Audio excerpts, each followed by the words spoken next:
and welcome to Koper, Slovenia for the FIG Artistic World Challenge Cup.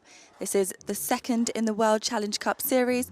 I'm Janusha Francis-Reid and I'll be with you all afternoon talking you through the action. We start with our male gymnasts on the floor. The gymnasts have been competing in the qualification rounds this week, and we will see the top 8 gymnasts compete for medals today here in the Apparatus final.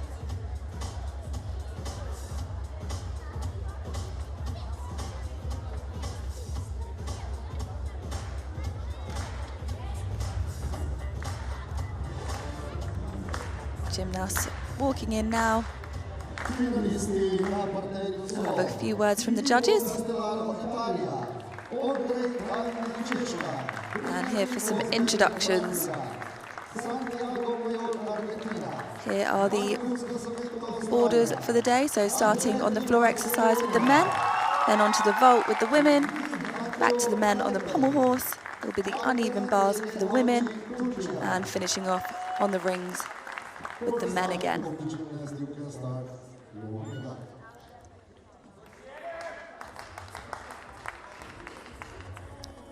The gymnasts now getting a chance to warm up one more time before their competition, and here is the start list.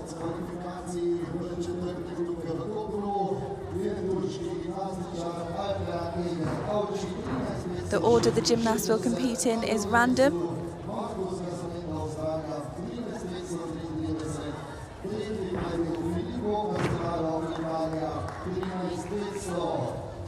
They've had a longer warm-up already, and they're just getting a chance to acclimatise once more to the arena, get their bodies going before that all-important competition routine.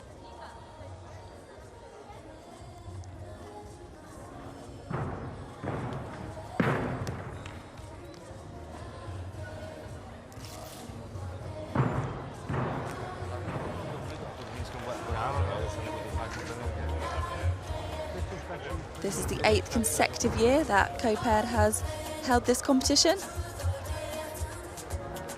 It's always a good atmosphere and a really great World Cup for these gymnasts to be a part of. And here is the start list. So kicking things off is Italy's Filippo Castellaro, followed by Andre Kalny of the Czech Republic, then Benjamin Osberger of France, Santiago Mayo of Argentina, Marcus Casamento of Australia, and Anche Hribar of Slovenia, Xiao Minhan of Chinese Taipei, and completing the men's floor final will be Alperen Ege Alju of Turkey.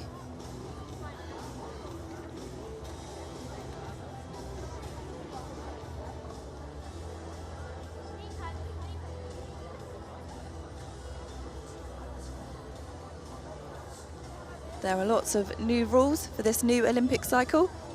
So the rules from 2025 to 2028 were recently introduced, and you saw that gymnast practicing his single leg balance, which is a new requirement on the men's floor exercise.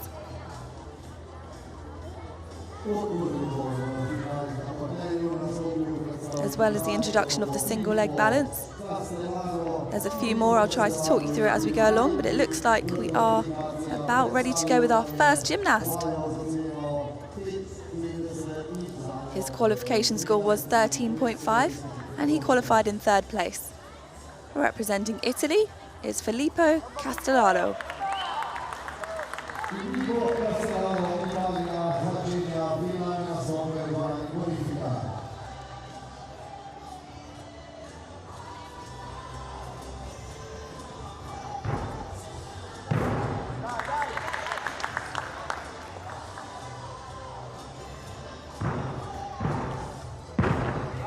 Starts well, 2 really secure tumbles back to back, moving quickly through his routine. Gymnasts only have 70 seconds to perform their routine and pack all those skills in.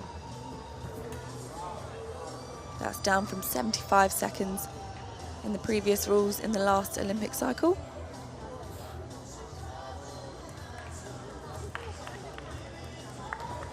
They must also show those non-acrobatic elements, which Filippo did a good job of there. Full twisting double straight somersault. And here's that single leg balance. Shows great flexibility, being able to pull the leg up, keeping it straight the whole time. And he completes his routine with a full twisting double tuck somersault. A really great routine to start off these finals here in Koper. Just put a bit of pressure on the rest of the field there. Qualifying in third. Let's see if that routine scores as well as it did in qualifications.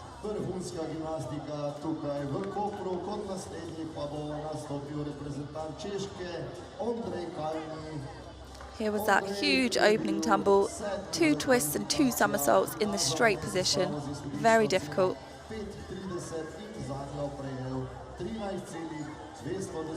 And 2.5 twists down the side of the floor there, just 12 meters to complete that in. Plenty of space. And the single leg balance. Judges looking for them to show great control and balance during that. And that final tumbling pass, full twisting double tuck, nailed the landing.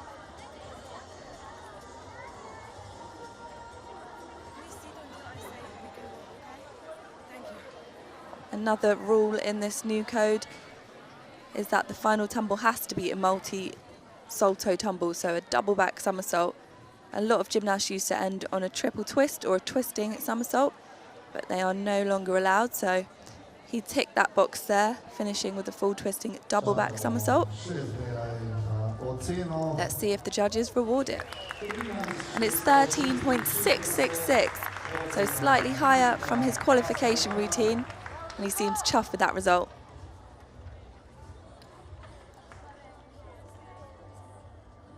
And next to compete from the Czech Republic is Olly.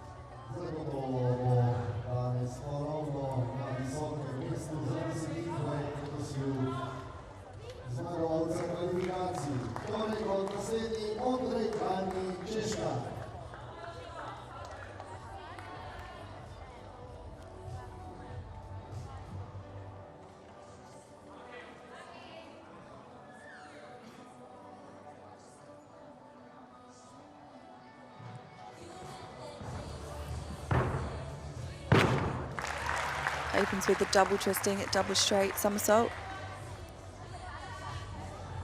A really difficult combination pass. Steps out of the floor, so will lose a few tenths there.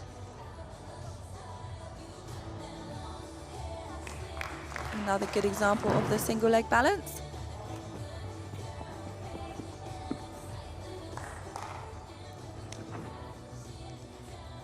Looks to be in a bit of a hurry, so maybe he's someone that plays it close to that time limit of 70 seconds. But that can take away from the overall performance. But he is managing to hold on to those landings.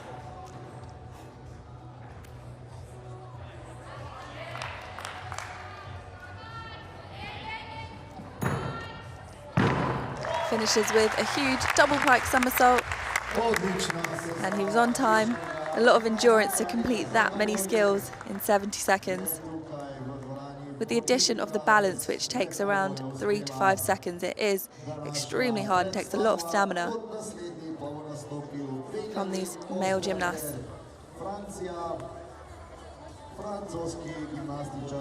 That was that opening tumble, same as Filippo before him, double twisting, double straight.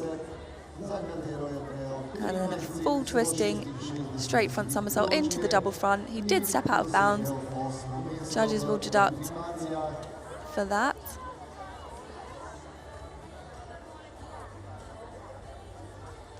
Double twisting, double somersault in the tucked position. A few small steps back, but manages to control it. And then he ended with this double pike somersault. The double pike is a D in value for the men. For those new to the sport, the value of skills starts with an A, which is worth 0.1, B 0.2, C 0.3, etc. And on floor, the hardest skills are in the J category. A 3.5 twisting double straight back is a J, as well as a triple pike somersault. Don't know if we'll see either of those today, as they are extremely difficult skills that unfortunately we rarely get to see, but that just gives you an idea of the scope of the skills and how they're measured.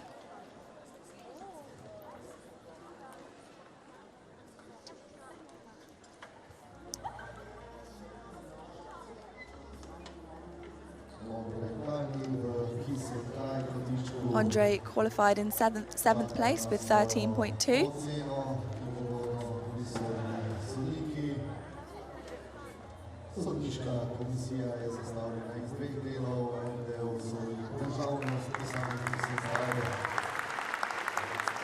And he's managed to increase that by 0.2. It's 13.4, putting him into second for now.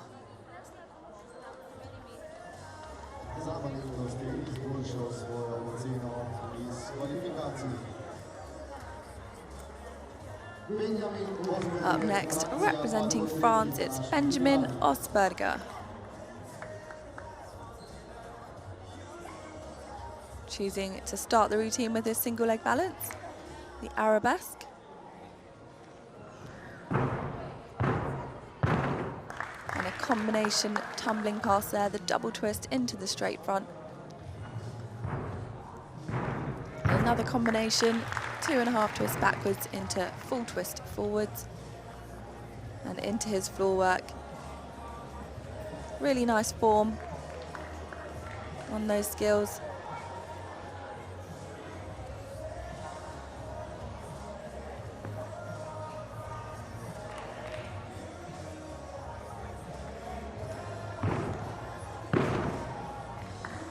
A simple tumbling pass there, but shouldn't lose many deductions.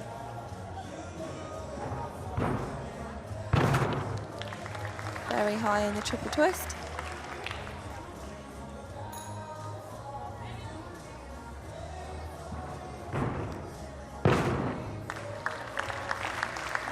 And he also ends on the double pike somersault. Less difficulty in his routine, but very well executed. Gymnasts and coaches have to make that decision whether to go for higher difficulty and risk those execution deductions or cleaner gymnastics and a higher execution score.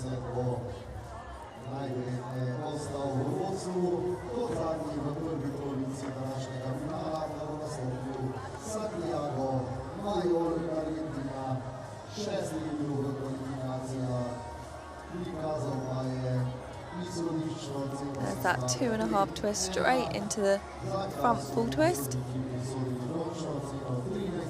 You can see he keeps his legs glued together, which is what the judges are looking for in his floor work, and into that splits position cleanly.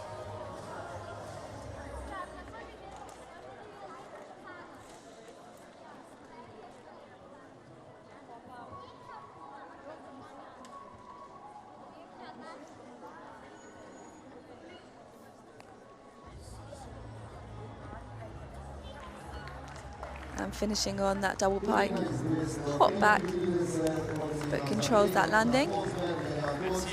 And it's 13.233, so a slight increase on his qualification score as well. And that puts him into third.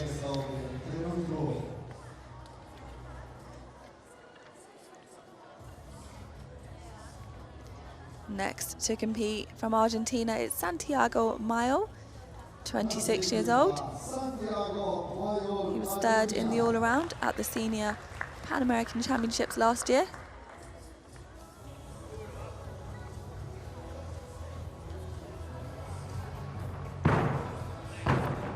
Starts with the side pass. Slightly unusual, but good to see. And a double pike front.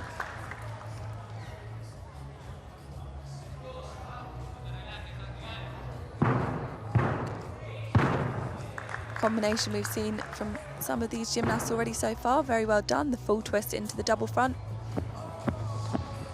A quick gymnast. His hands were moving extremely fast in those floor skills with really good control. And nice in that hold.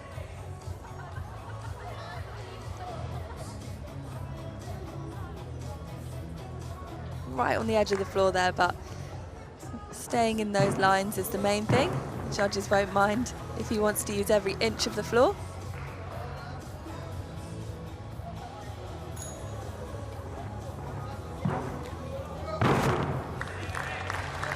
And he also ends on the double pike.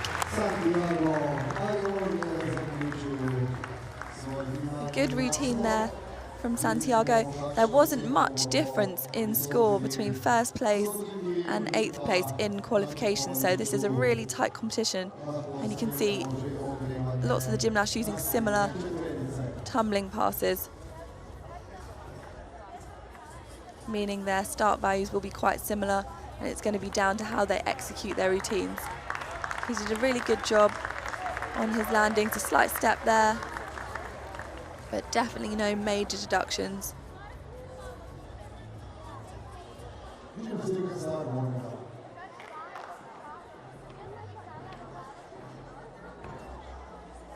Impressive speed in his floor work.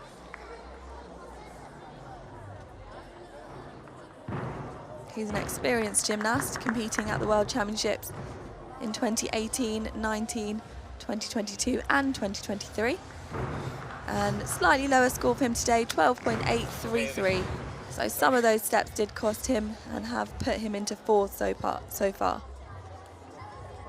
And there is the leaderboard at the moment. In the top spot, it's Filippo Castellaro from Italy with 13.666. In second, it's Andre Calni. 4 more competitors to go. They are now warming up before they present their routines.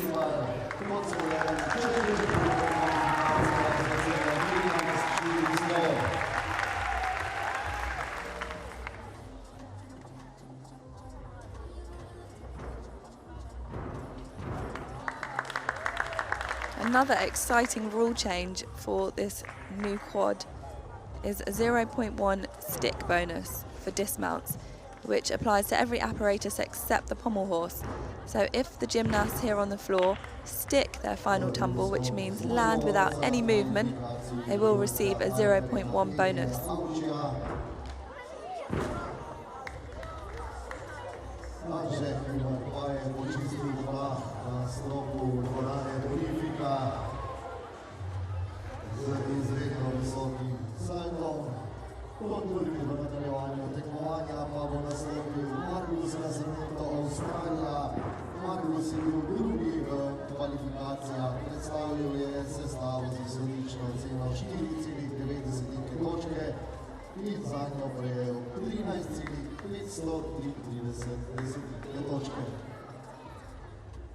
Lots of gymnasts in the audience, potentially aspiring to be competing for their country one day.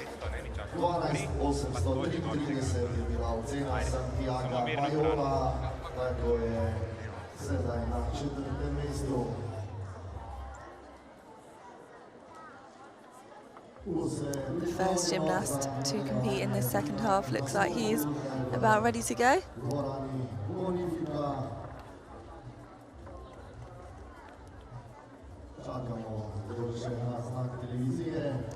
And that will be Marcus Casamento of Australia.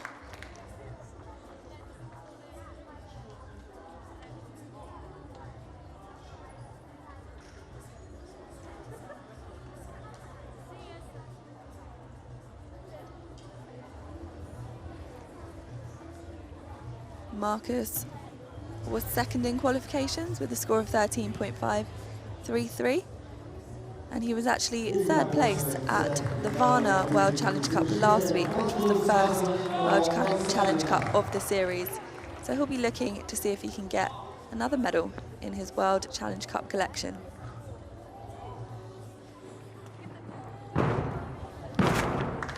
Opens Ends with a really clean double pike front. Double twist forward into the full twist forward. Showing some artistry, really exciting to see. Men bringing a bit more artistry.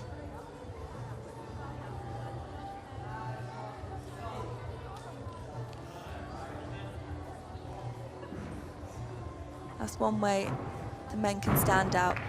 Where they don't have much time, you will see some of them lacking in that artistry, but it's great to see an added flair there from Marcus.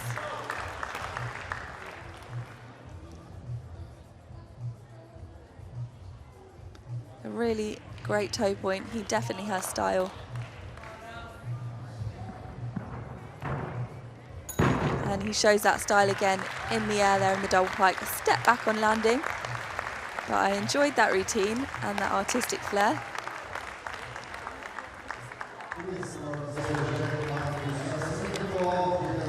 It secured him bronze last week in Varna.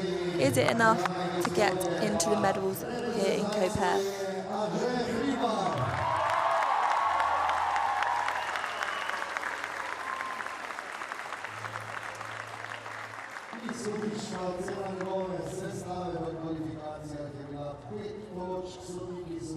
There was that opening pass, the double pike front. Gymnastics to make sure they show that pike till the very end, otherwise it could be downgraded to a tuck position. And here was that artistic flair that I spoke about. Really nice, showing off his flexibility, his toe point, and just bringing a uniqueness to the routine that has definitely stood out from the rest of the field today. It'll be interesting to see if the judges reward that.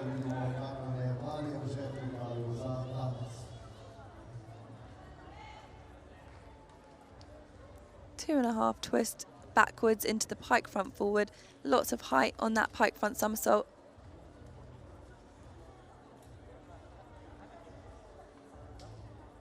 And that final double pike, great toe point in the air. Just has to control it with a step back on the landing. So he wouldn't receive that 0.1 stick bonus. It's really difficult at the end of 70 seconds of back-to-back tumbling to stick it. 12.966. Looks a little disappointed. I thought it was going to be a bit higher too, if I'm honest. A great routine nonetheless.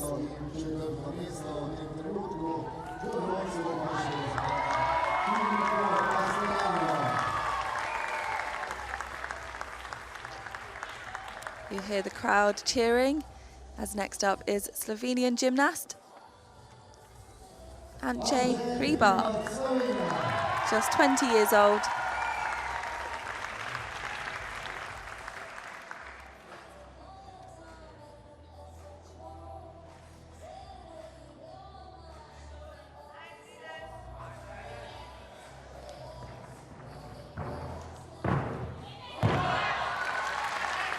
Lands out of bounds, that will be quite costly.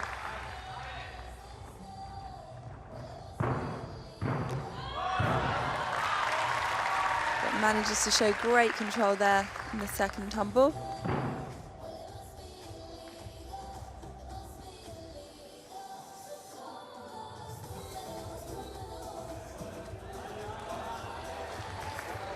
Lovely in the wide arm handstand.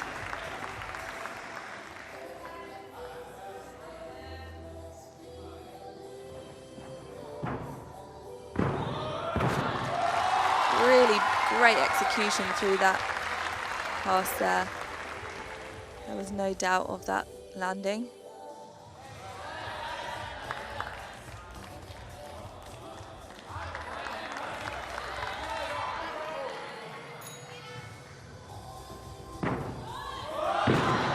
And there's a stick.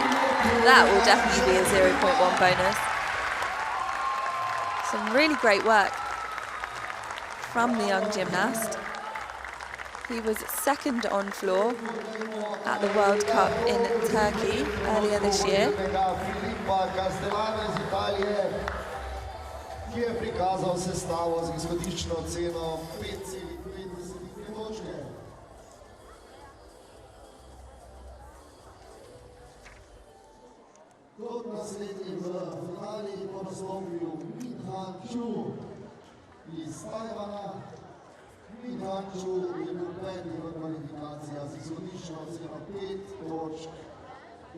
One and a half twist backwards into 2.5 twists forward, and he lands outside the lines.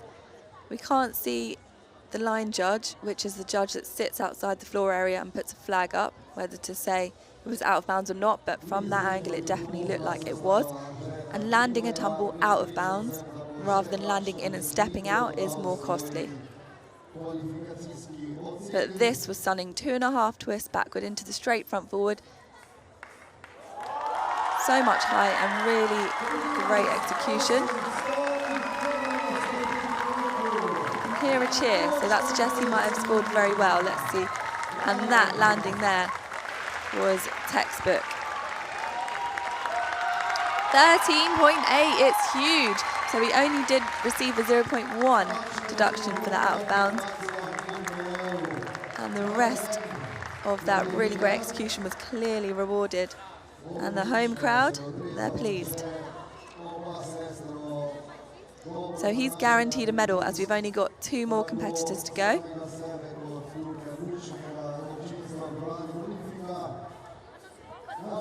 And next to compete, representing Chinese Taipei, is Xiao Minhan.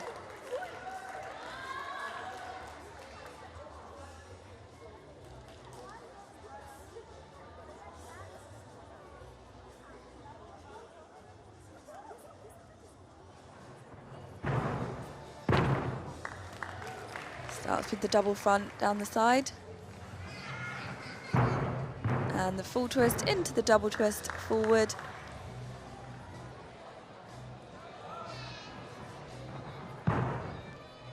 Double twisting double back.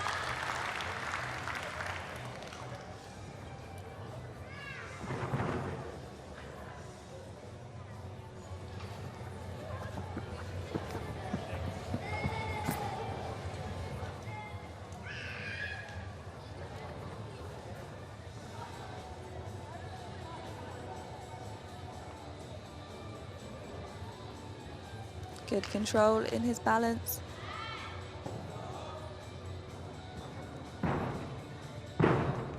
Two and a half twists into the straight front. He's stuck landing.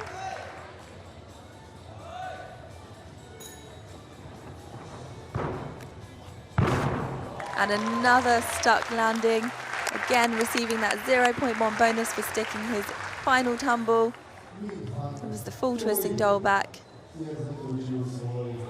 He qualified in 5th with 13.266, but it was very close, and that might have been a better routine today, so it'll be interesting to see if he can get close to the 13.8 of Onche Hribar, who was before him.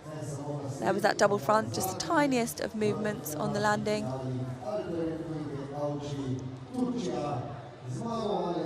Double twisting double back and manages to keep his legs together throughout.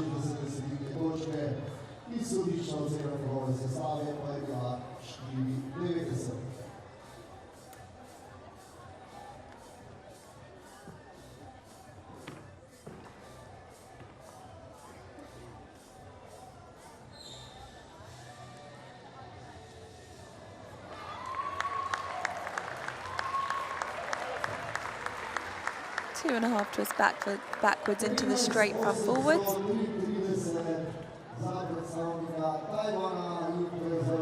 And that final tumbling pass, the full twisting, double back somersault, and the stuck landing. And it pushes him into first place, 13.833. I think we are seeing that 0.1 bonus at the end of the routine really make a difference.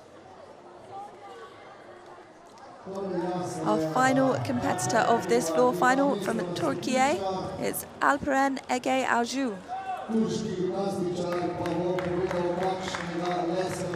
He was our top qualifier.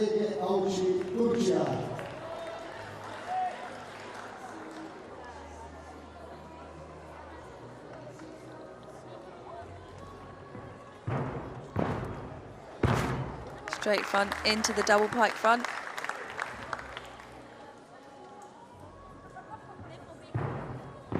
and full twist forwards into the double front. 2 great opening passes. Double twist across the floor, sticks the landing.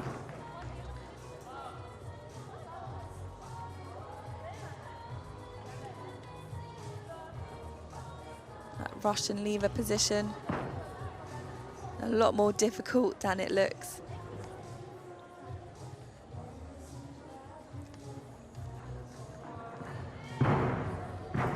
Double twist forward, controls the landing with a small hop.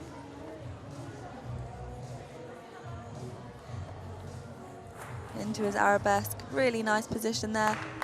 Judge is looking for that leg to be above horizontal, and that bell suggests he's got 10 more seconds to complete this final pass. Full twisting double back, doesn't quite manage to stick it. Tries to cover up that slight under rotation at the end there. It'll be interesting to see if the judges bought it. But overall, a really clean routine.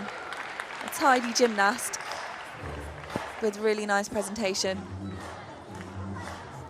He scored 13.566 in the qualifications, which was the top score. But we have seen 2 scores go higher than that today, so let's see where he ends up. Straight front there, into the double pike front. Really good. Just the smallest of movements on landing, most likely a 0.1 deduction from the judges. Full twist forward into the double front in the tuck position. Again, just the tiniest movement on landing. Alperen manages to have stretched fingers throughout his links between tumbles, which as an audience member and a fan of the sport, I really appreciate that the entire performance is clean. There aren't moments where he's relaxed, he stays in the zone. And he finishes in 5th place with 13.333. Always difficult when you have qualified in those top 3 spots to then finish outside the medals. But performing a routine with no mistakes, you can't really ask for more. And there are our men's floor exercise results. In 3rd place, Filippo Castellaro from Italy. In 2nd, Anche Hribar. And the winner, Chinese Taipei's Chiu Minhan.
Se pripravljeno za svečano podelitev medalj priznanja na parterju. Pričenjamo podelitev award ceremony for men's floor. We are just moments away from the award ceremony for that men's floor final.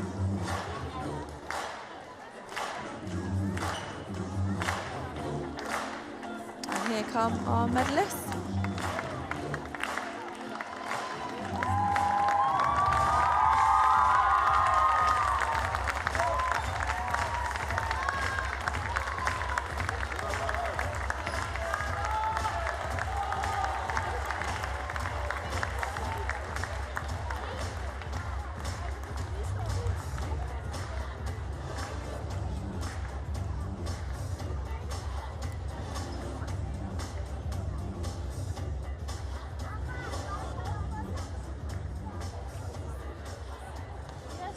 Still getting their tracksuits on after just finishing that final.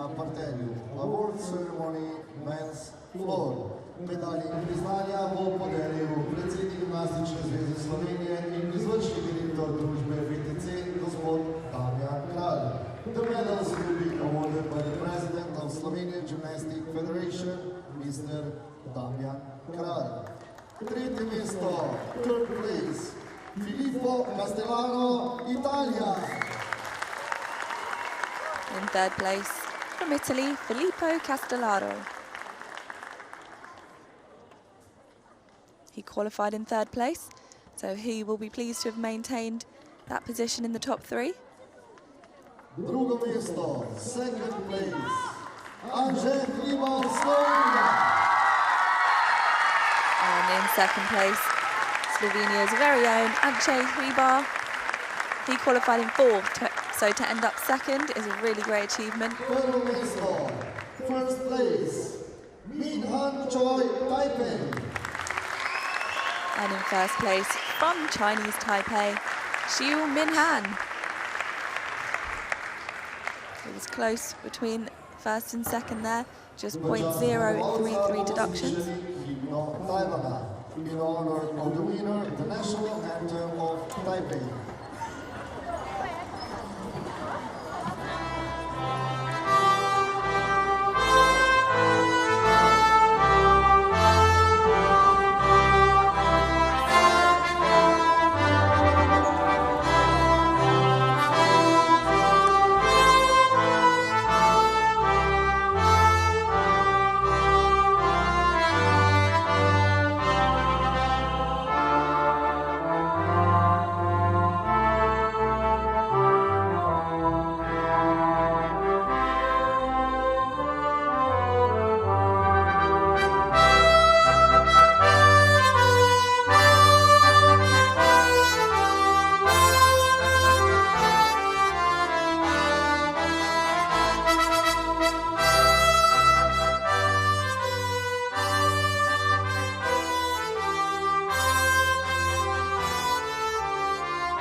And there we have it, our first medalists of this World Challenge Cup. A really great final to kick things off. No major mistakes and three worthy winners. Our men's floor exercise medalists.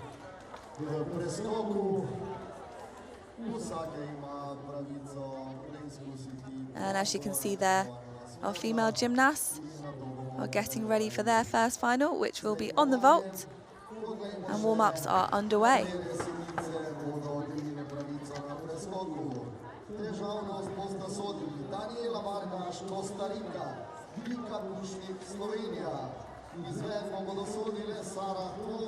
There is our start list for our women's vault competition.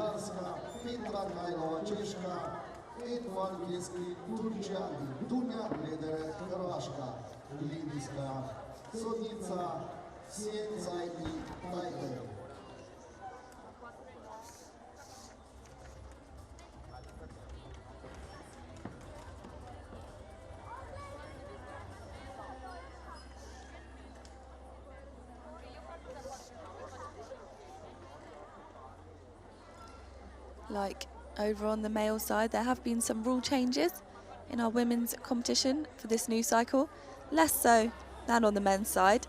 But a big one on the vault is if a gymnast does 1 forward salto and 1 backward salto, then they will receive a 0.2 bonus. So in vault finals, they are required to do 2 vaults with 2 different entries. So that's how they get onto the table. But if 1 vault ends in a forward somersault and 1 ends in a backward somersault, they receive a 0.2 bonus, which is a very large bonus in gymnastics terms. So we'll expect to see that from quite a few of these gymnasts here in this vault final today.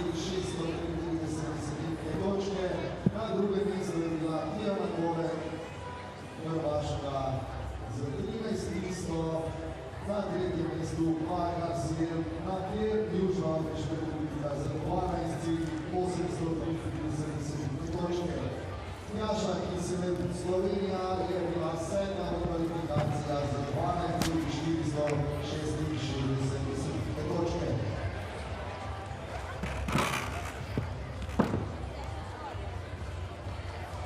You see the coaches there switching the springboards. Some of the springboards have more springs in and are harder, and some are softer, so that is down to the preference of the gymnast. You'll also see the coach there putting a hand mat in, suggesting the gymnast is doing a round-off entry onto the springboard.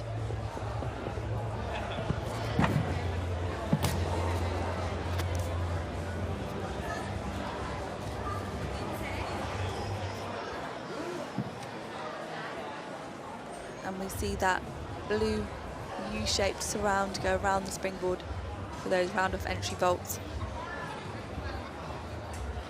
which has been taken away. So this gymnast is warming up a different entry.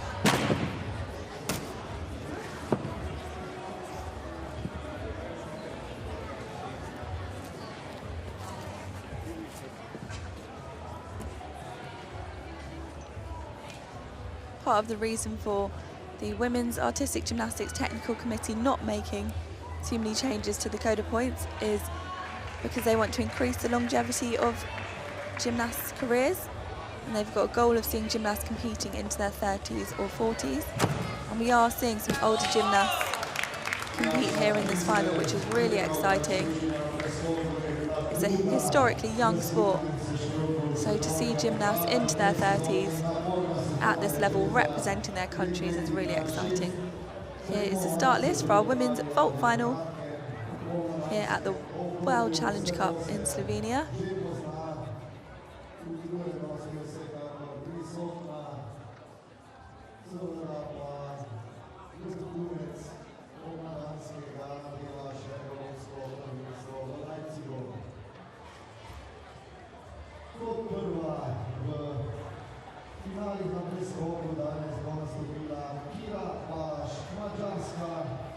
Lots of flags in the audience. It looks like a really great atmosphere.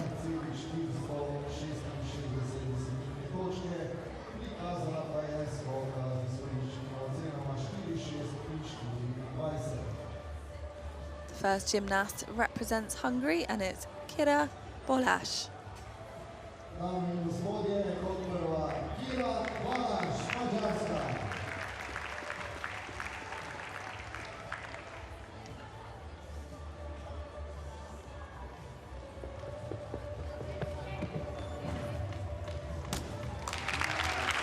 Her first vault, a full twisting Yuchenko, a good landing.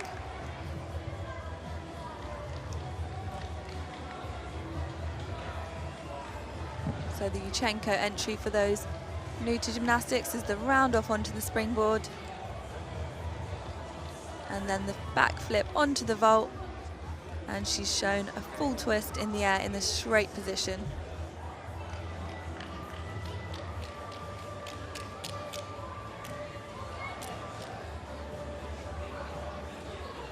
Slightly piked hips. Judges looking for a really straight body position in the air, so that will be a small deduction. And slightly loose form. Tiny knee bend. But a really secure landing.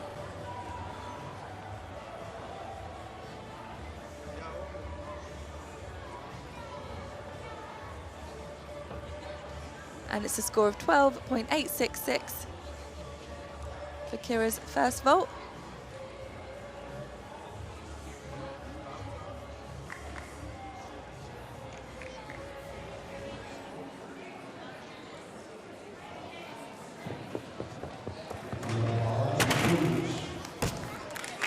And it's a Sugawara in the pike position for her second vault. Relatively simple vault, but cleanly performed. A good landing. Kira qualified in 8th position with 12.466. Judges will score both vaults individually, but the total score will be an average of the two. Half on, and the pike position in the air. A slight hop back on the landing. Lands on that middle line, so very square.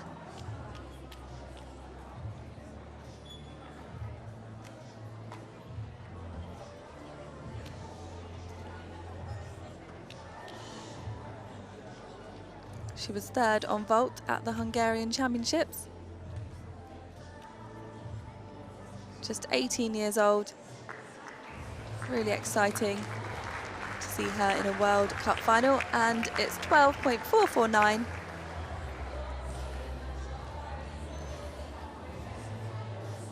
She has set the bar now for the rest of her competitors. And next up from South Africa, it's Bayul Nleko.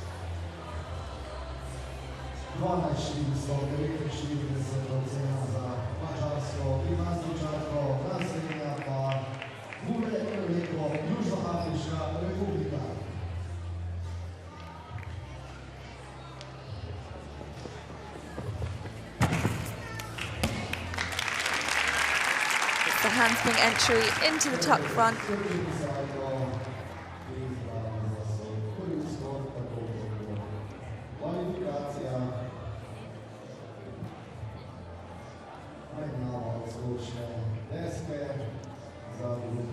She gives herself a few words there, psyching herself up for her second vault.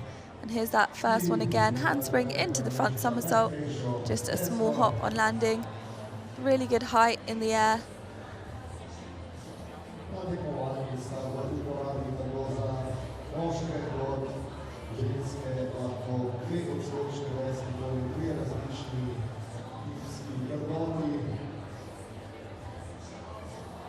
Handspring tuck front is out with 3.6 difficulty.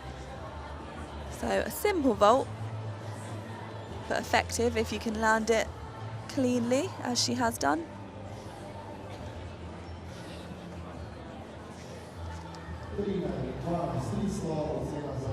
And it's 12.3. You'll see her execution score there, 8.7.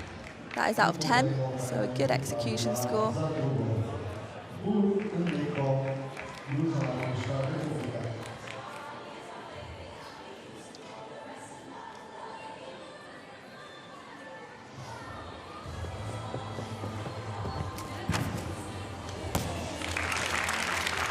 And she performs a Yuchenko full twist for her second vault. So she did have one front salto and one backward salto. So she will receive that 0.2 bonus.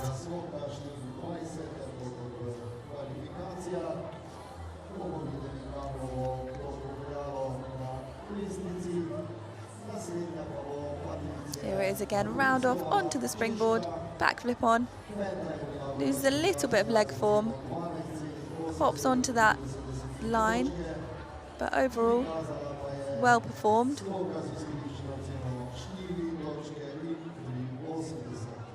You see the flag go up as she did hop over that left hand side line,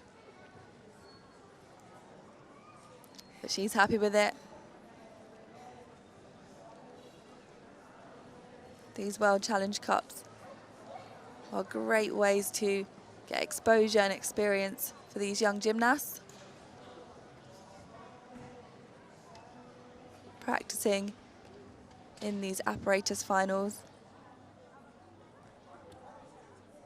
where the pressure's on, you're the only gymnast performing at that time, all eyes are on you. And it's 12.55. She scored 12.583 in qualification, so similar score, showing consistency.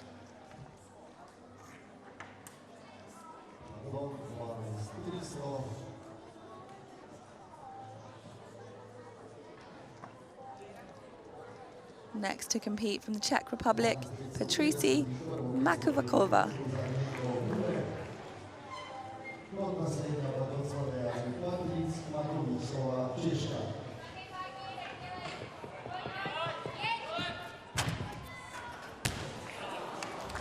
Just a bit high onto the vault there. Doesn't manage to save that landing. You can see the disappointment. Such a shame. If you hit that vault table wrong, it's really difficult to recover in the second half. Round off onto the springboard, and it's a half turn onto the vault, and you can see she doesn't quite have enough pressure on her hands as she would have liked to get the height and the rotation that she needed for that second half and that pike front somersault. It wasn't far off, so I can feel her frustration.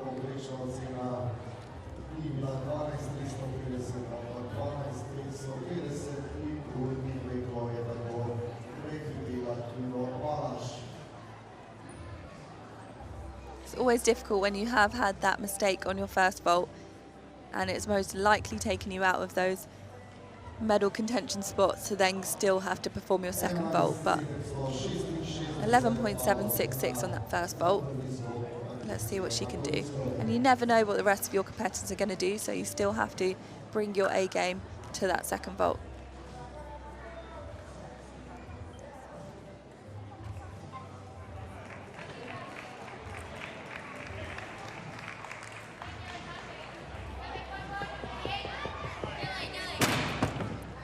Really nicely performed, straight Sugahara there.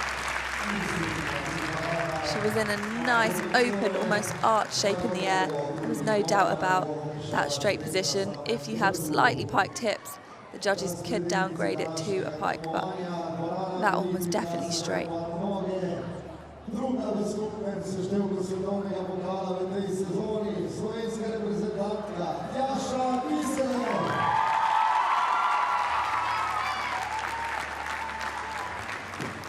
Half on onto the table and stays in that lovely arched straight position throughout.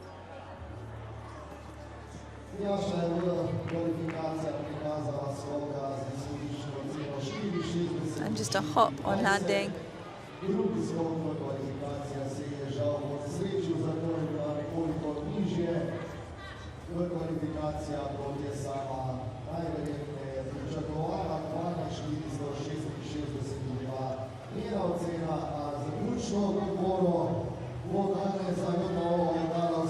All the young Slovenian fans of the audience have got their cameras out, because next up is their very own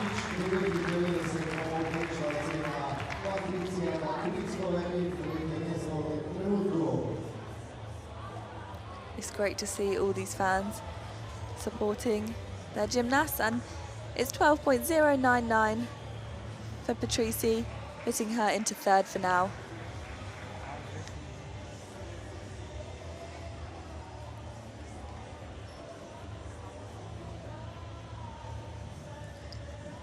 And next up is Tiasha Kiselev. And there's that loud cheer from her home crowd.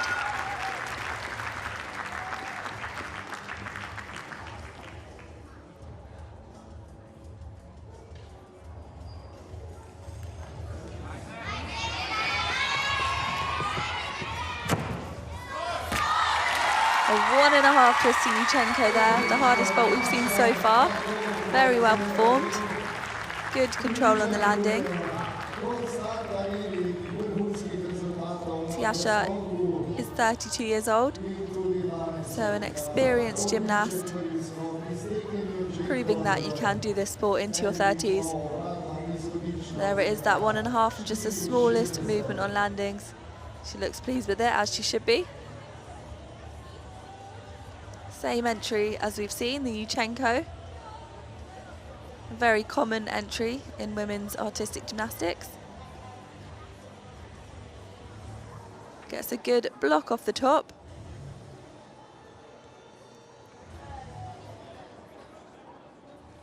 She's had some good results so far this year in World Cup competitions. Second on vault in Doha earlier this year and third on vault in Baku also earlier this year.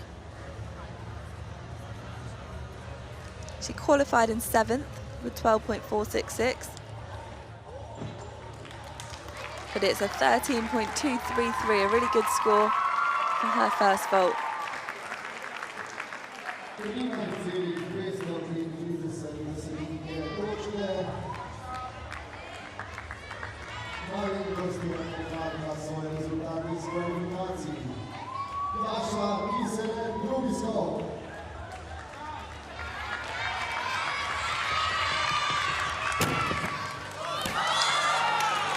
The handspring tuck front with the full twist.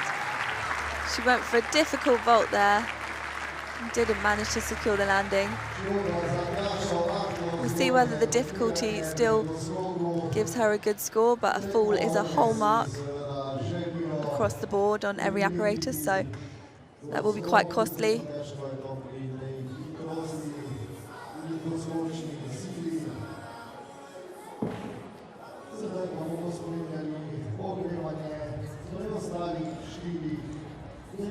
That handspring entry, she really went for it. Slightly straight knees on the landing. Hopefully didn't cause her any pain or injury. Good technique, just not quite enough rotation. You see one of the judges noticed those straight knees and it was a bit of an ouch moment, but she did get up and walk away, which is the main thing.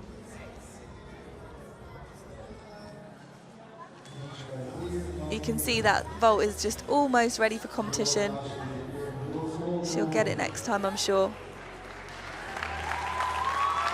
And she's grateful for the support here in Koper.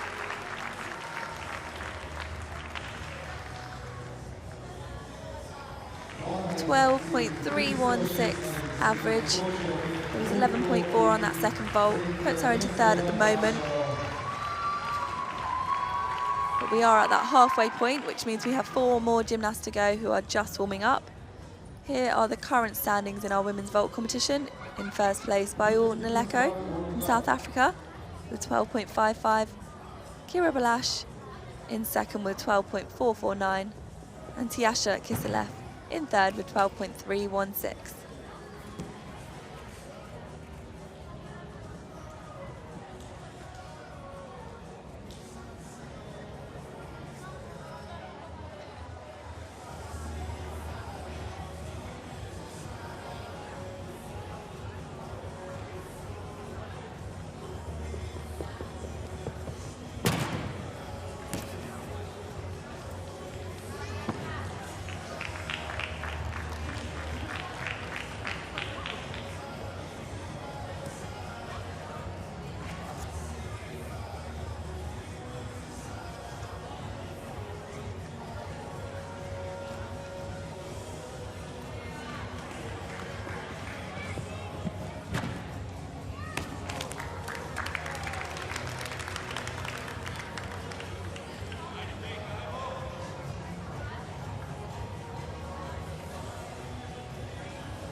A really good atmosphere here in Koper, Slovenia, at the Arena Bonifica.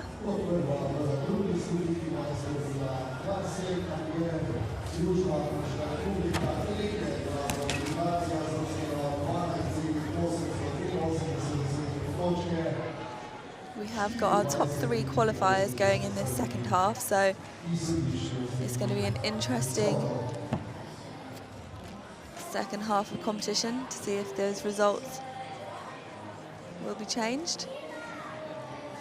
It's always a difficult watch when you're in the medal positions, and you've got more competitors to go.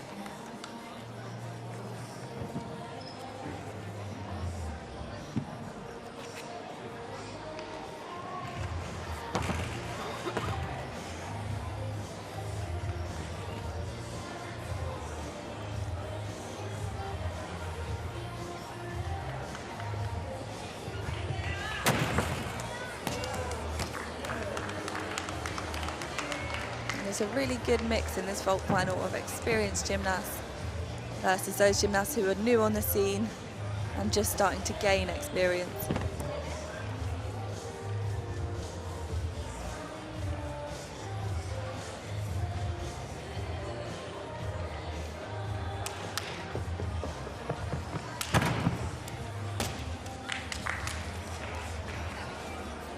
A really supportive crowd here as well, clapping for these gymnasts as they warm up. And we are ready to go in the second half. There's our start list. Kicking things off will be our second South African gymnast of this final, Garcelle Napier, followed by Tijana Corrent, Teja Belak and Abigail Roper.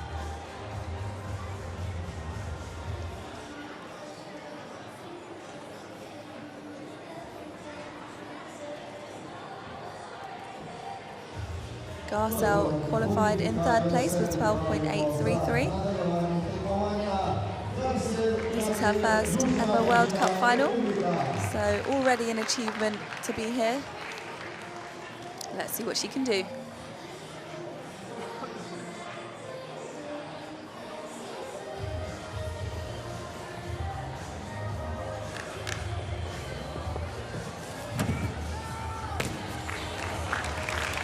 The full twisting Yuchenko, but does fall and will have to take that marks deduction.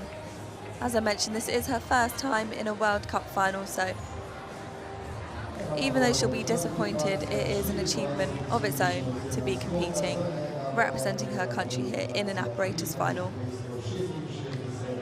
We call that the block on the top of the vault, that push off that the gymnasts are aiming to get.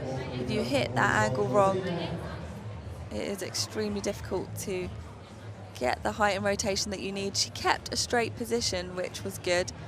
Perhaps if she'd piked her hips down, she might have been able to save the landing and take a smaller deduction than a whole mark for a fall. But unfortunately this time it will be a whole mark. So she needs to refocus now, ready for her second vault. Some words of wisdom from her coach.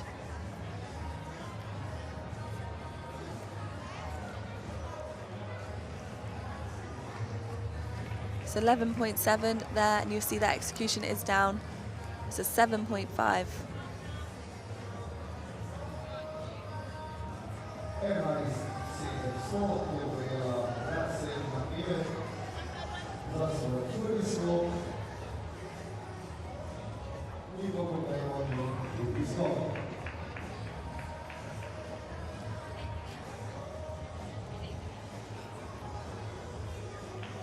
It looks like she's decided not to perform her second vault. Just presenting will get her a 0, so obviously a low average, but perhaps saves her body, and maybe she's got some injuries or took that short landing and possibly hurt her ankles. So we will move to our next competitor, who was our second highest qualifier. She also earned herself a bronze medal last week at the Varna Challenge Cup. She was second on vault last year in Koper. Can she medal again? It's Tijana Corrent of Croatia.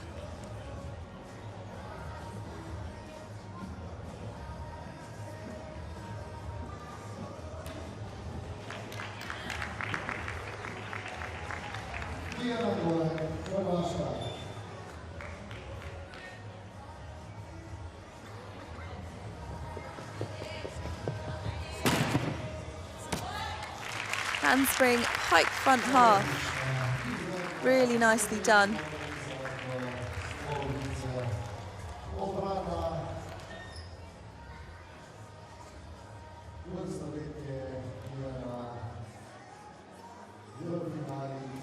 Here's a closer look. Forward entry, handspring, onto the vault, into that pike position, opens out nicely for the half twist, and a small hop back to control the landing. That should be a good score. Can't see too much wrong with that.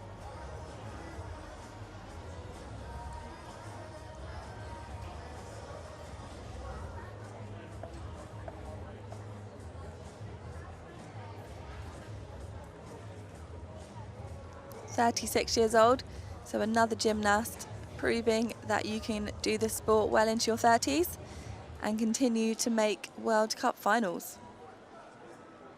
Not only that, as I mentioned, she's medalled already this year in Varna, and it's 12.833 for her first vault.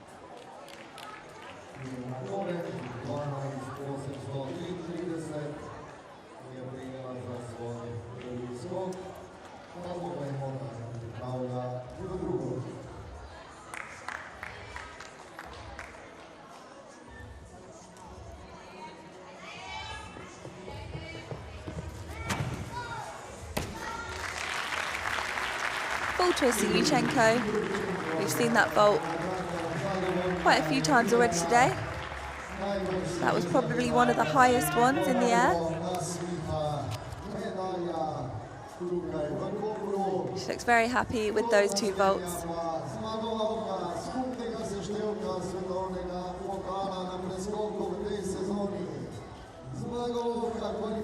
Good form. And just the smallest of movements on the landing.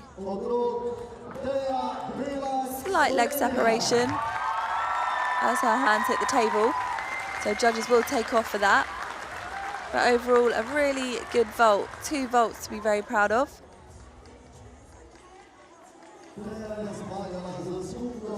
Hugs her coach there. That gymnast that relationship between coach and gymnast, so important. 13.199 puts her into the top spot. And with just 2 performers to go, Tijana is guaranteed a medal. What colour it will be is down to our next 2 gymnasts. And next up is Slovenia's very own Teja Belak.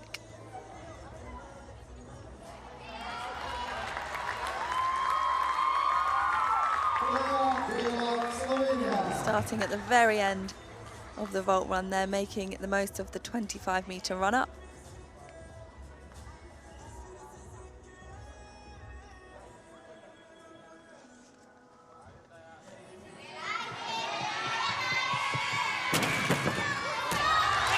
A difficult vault there. In front with the full twist. Made it look pretty effortless, if you ask me. She was our top qualifier with 13.633. So she'll certainly be looking to hold on to that position, and it's a good start. Handspring with the full twist. I'd say there was a bit of a pike in the hips, whether she was going for the pike or the straight. Hard to tell, but I would say judges may give it a pike. But either way, it's a difficult vault. Performed very well, so should score well.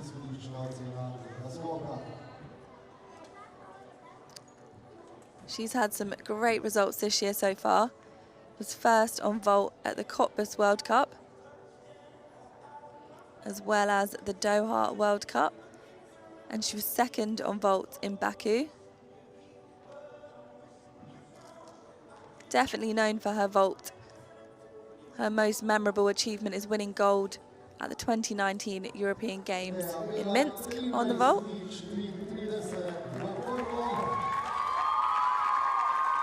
.033, penalty there for stepping out the line. But overall, a good score.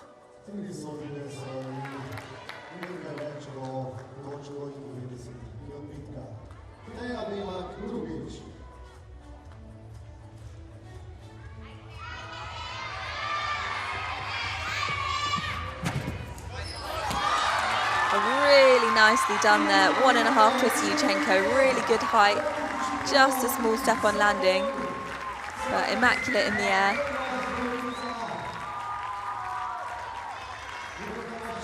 Taya proving once more, as a few gymnasts have so far in this vault final, that you can do gymnastics into your 30s. She's 31 years old and a mother of 2. So not only is she in her 30s, she's had 2 pregnancies that she's come back from, and she can still vault like that. Incredible. The round off backflip entry, 1.5 twist, really lovely form in the air. A small step on landing. Very well done. Let's see if it's enough to put her back into the top spot. Coach liked it, as she did qualify, as I mentioned, in first place. So is it enough?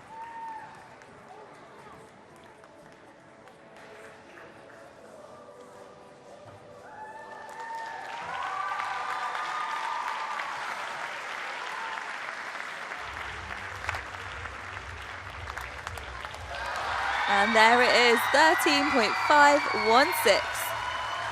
She goes into that gold medal position with just 1 gymnast to go.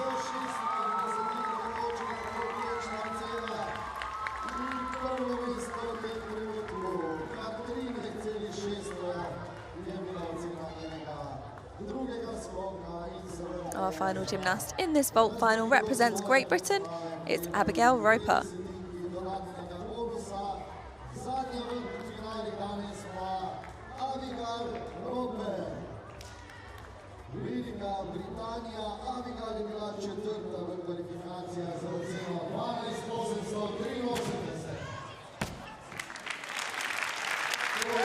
A nicely controlled full twist Yuchenko and a cheer from coach.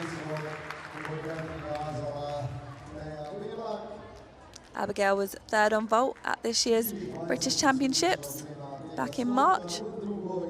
And she qualified 4th into this vault final, so can she break into the medals?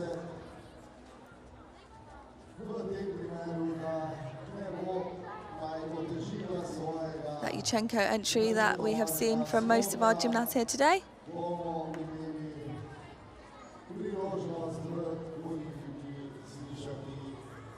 Glues those legs together throughout. Nice body position in the air.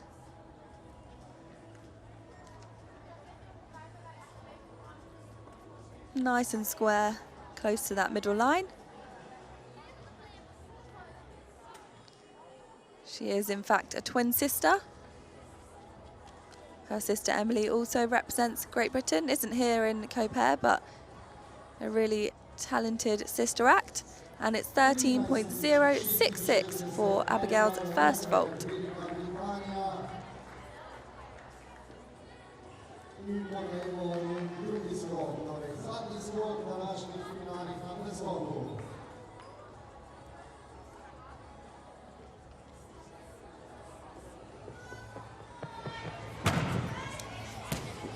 Handspring tuck front for her second vault. Simple vault with a start value of 3.6, but well executed. Let's see where it puts her.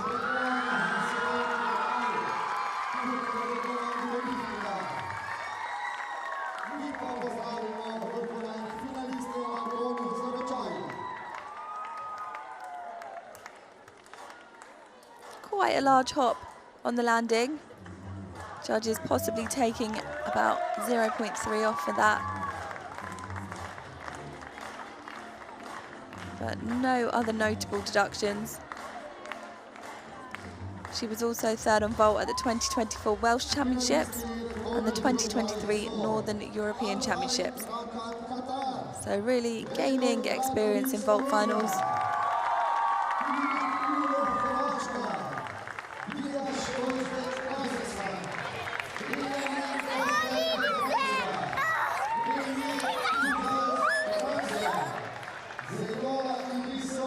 And it's enough to get her into the medals. 12.916 for Abigail Roper puts her into the bronze medal position. And there we have it, our women's vault final results: in third place from Great Britain, Abigail Roper. In second place from Croatia, Tijana Korent. And in first place from Slovenia, Teja Belak.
V dvorani bonifika je vse pripravljeno za podelitev medalj in priznanj najboljšim dekletom na preskoku.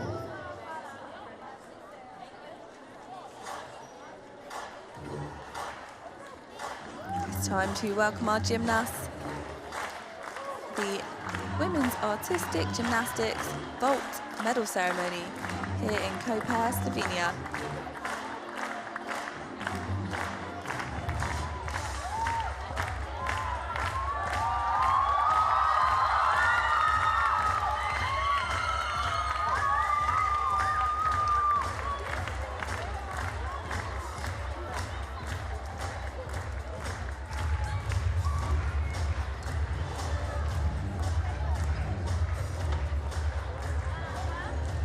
Svečana podelitev medalj in priznanj najboljšim dekletom na preskoku. Award ceremony Women's Vault. Medalje in priznanja bo podelil predsednik Gimnastične zveze Slovenije in glavni izvršni direktor družbe PTC, gospod Damjan Kralj. The medals will be awarded by the President of Slovenian Gymnastics Federation, Mr. Damjan Kralj. Tretje mesto, third place. In third place, representing Great Britain, Abigail Roper.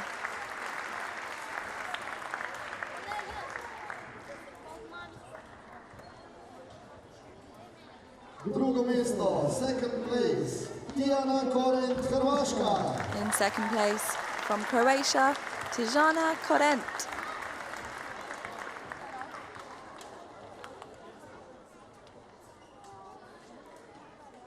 Prvo mesto, first place, Teja Belak, Slovenia. And in first place, representing Slovenia, Teja Belak.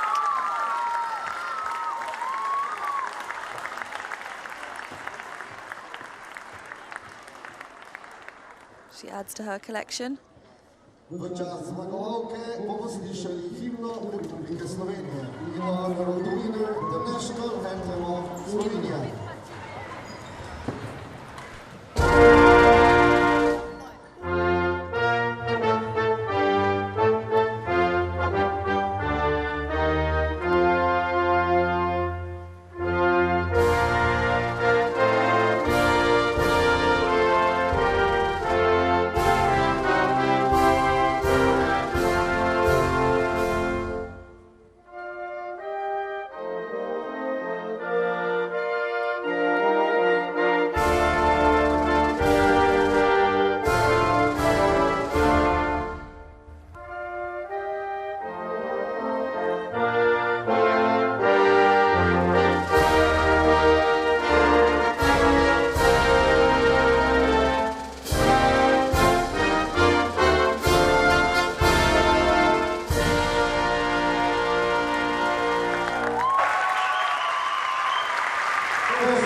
visual there.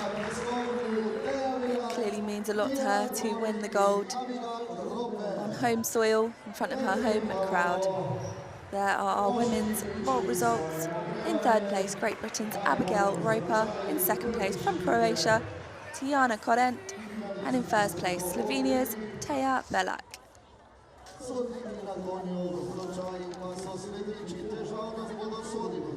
Česlav Sladkovski, Poljska, Adam Patterson, Velika Britanija, Medjuli, Avstralija. Izvedbo bodo sodili Mehmet Bilen Devira, Turčija, Federico Molinari, Argentina, Sandro Brazil, Brasilia. Our next final will be our men's artistic gymnasts over on the pommel horse. So stay with us for that as they warm up and prepare to compete for their medals.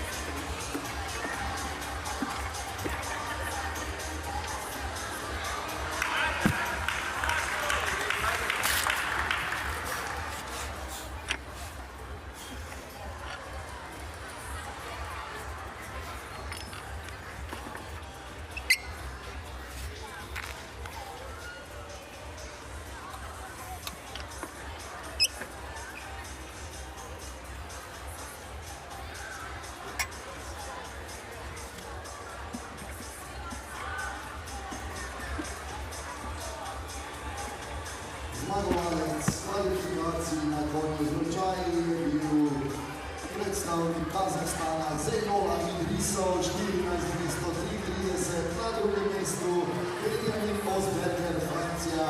Gymnasts all getting one final opportunity to warm up on the competition apparatus.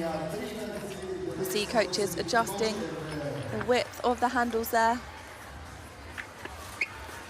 The handles are up to the individual's preference,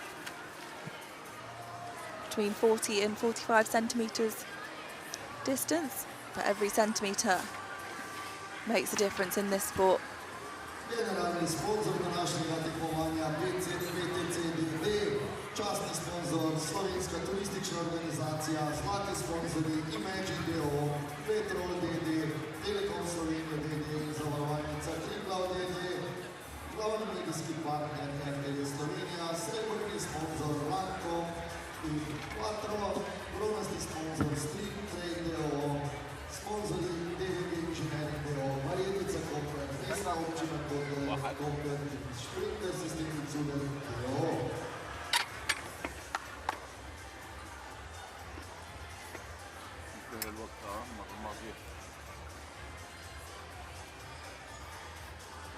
Kot prvi bo nastopil kot sedmi se uvrstil v današnje finale z izhodiščno oceno 5 točk.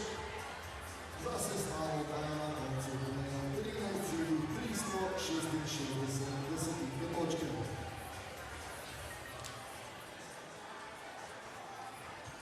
Here is the start list for our men's pommel horse finals here in Koper, Slovenia.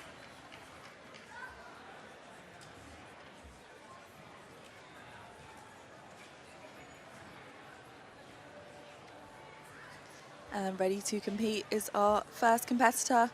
Representing Qatar, it's Al Harith Rakan.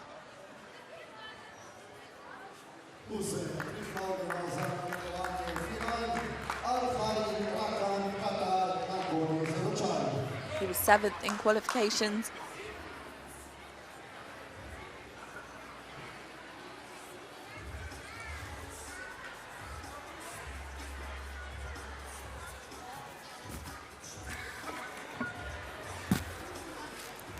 Starts off with an unfortunate mistake. Men's pommel horse is often compared to the women's balance beam. You need nerves of steel and plenty of precision to get through pommel horse routines.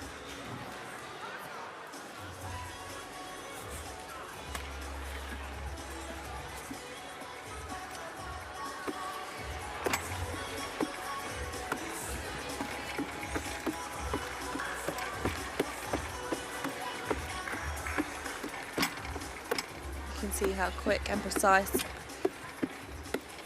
the gymnast's hand movements have to be. And he manages to get through. Shame about that mistake at the very beginning, as the rest of that routine was nicely done. But it's all a learning curve, and that was in fact his first World Cup final. So really great for him to be able to add that and learn from his mistakes.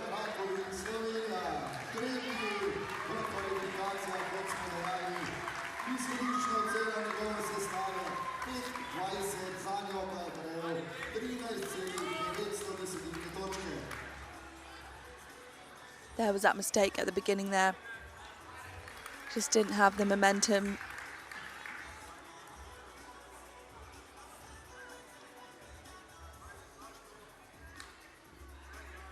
But managed to continue really strong.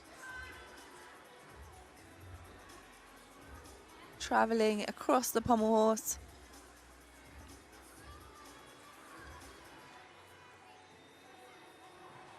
And finishing with the dismount, the pirouette.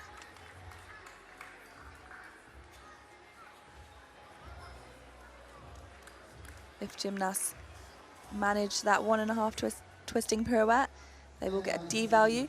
And there's the score. It's 11.5 for Al Harith Rakan. Down from his qualification, unfortunately, because of that fall. Up next to compete from Slovenia is Gregor Rakovic.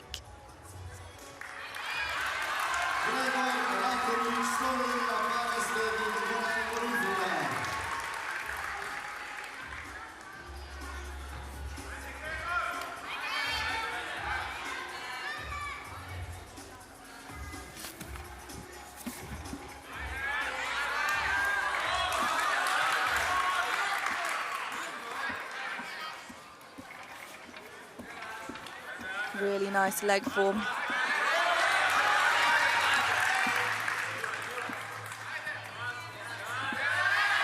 Loses it a little bit here. Can he bring it back?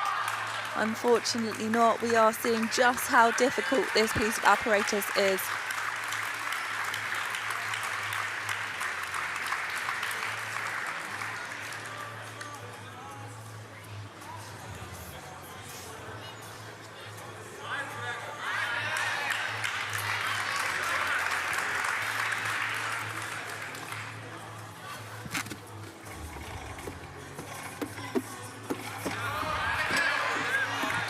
Just to regain some control.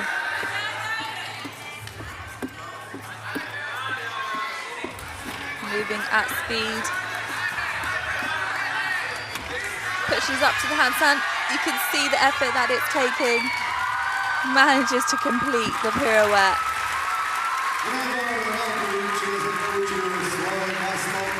Again, what a shame about the fall. Sometimes gymnasts come into these finals tired from qualification rounds, all the adrenaline and the emotions. He's only 20 years old. He was 8th on pommel horse earlier this year at the World Cup in Antalya, Turkey.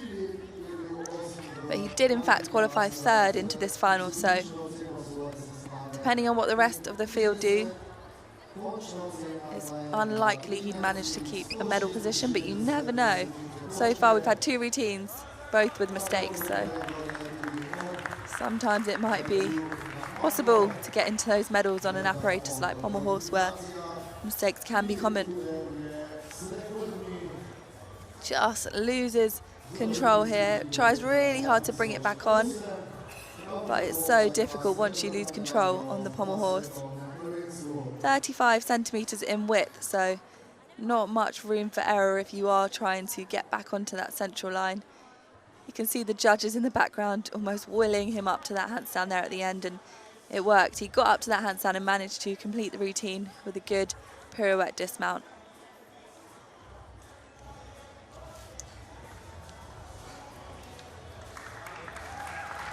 And he's still smiling.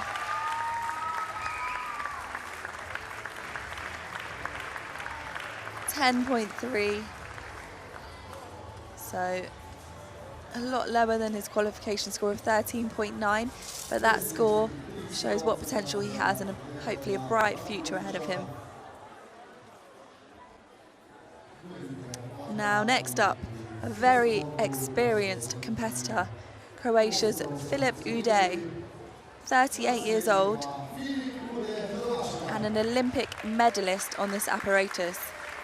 He earned himself a silver medal at the 2008 Olympics, and he was the first Olympic medal in artistic gymnastics for Croatia.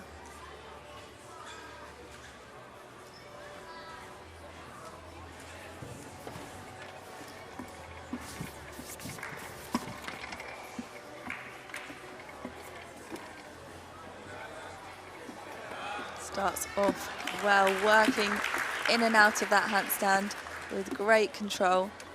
Good hip position, judges are looking for straight hips. Knocks his leg slightly, but he's carried on, picked the momentum back up. Super fast. Works on one handle and pushes up to that handstand. Will be disappointed with the dismount, but I'm sure he'll be pleased to have got through the first routine we've seen here today without a fall. So we'll be looking for that one to be the score to beat moving forwards. His experience possibly helping him get through that routine there, but it wasn't flawless. But great to see this historic gymnast still making these World Challenge Cup finals.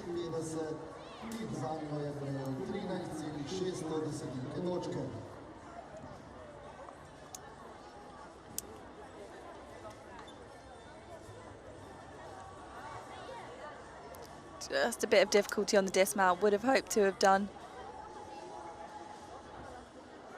an extra pirouette. Oh, this wasn't the dismount, this was the transition, which was done very well.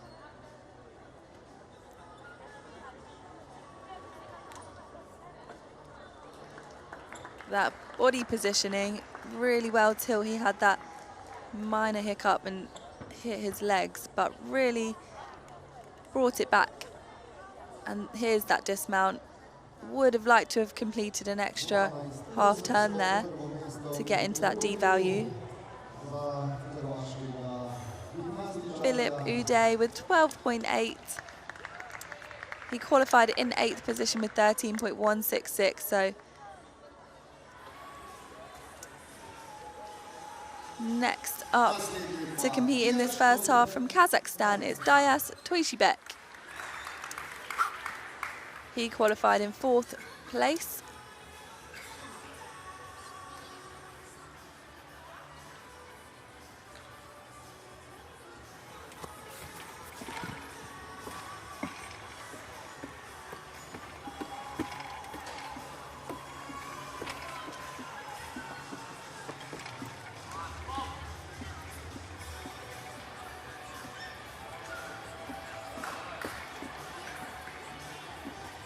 Working well so far and touching wood.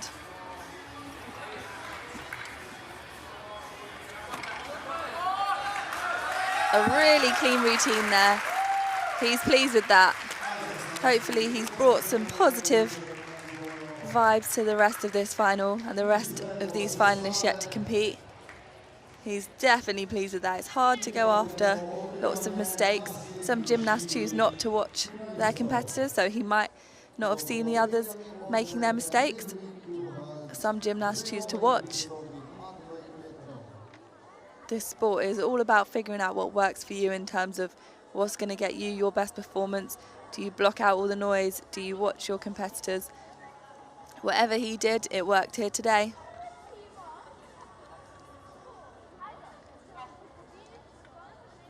Really precise hand movements. There wasn't a flicker of doubt at any moment that he might lose momentum or control. Keeps his leg form throughout. Slight flicker there. Judges would have picked up on that even in real time, I'm sure.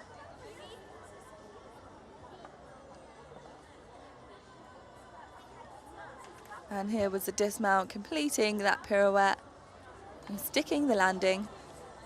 No stick bonus here on the pommel horse, but if they didn't stick the landing, they would still incur those deductions. So definitely want to go for that. And it's a huge 14.033, almost an entire mark higher. Sorry, half a mark higher than his qualification, which was 13.6. And here are the current standings. In first place from Kazakhstan, it is Dias Toyshibek. In second place with 12.8, Philip Uday.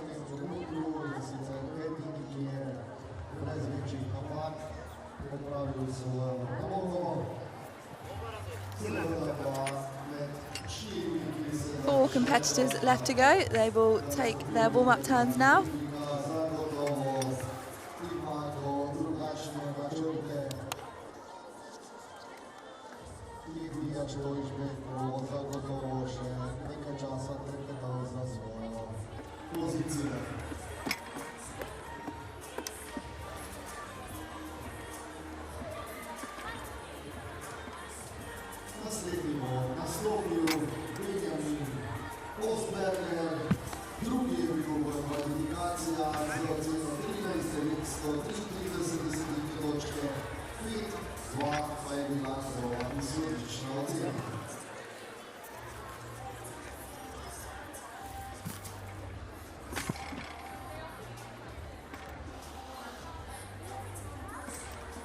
Gymnasts would have rehearsed what they're doing in this warm-up touch to feel mentally and physically ready to perform.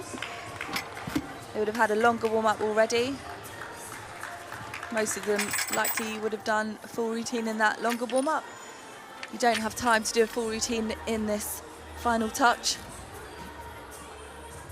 Just enough to get acclimatized.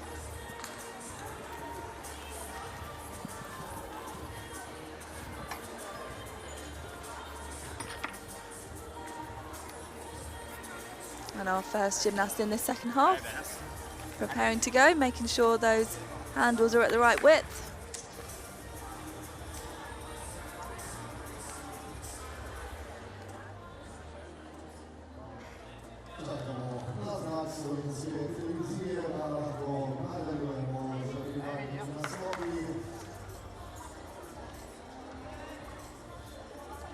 Here's our start list for our second half.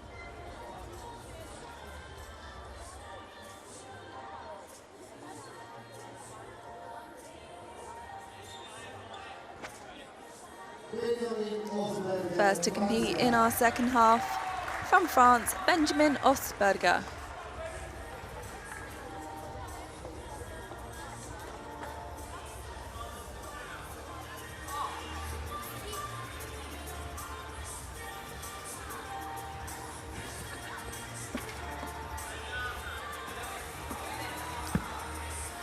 Starts off with an error, as we've seen from some of his fellow competitors. It's easy to make a mistake right out the gates on the pommel horse, and then you've still got the rest of your routine to do, and when you're in a final, you know it's possibly knocked you out of that top three, but you've got to have that mental strength to carry on to the best of your abilities. There we go, into the routine now. Working well through these circles, keeping good leg form.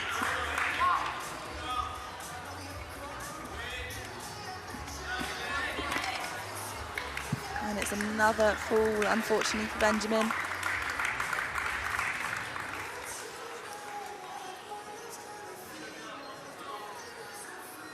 When all eyes are on you, it does feel really disappointing. But it's all practice.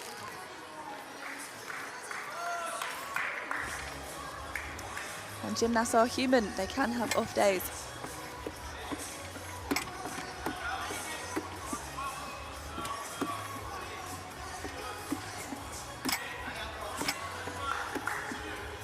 So shows some really stylish work there. Doesn't manage to do the big dismount, but sometimes it's not worth going for it when you've already made those errors.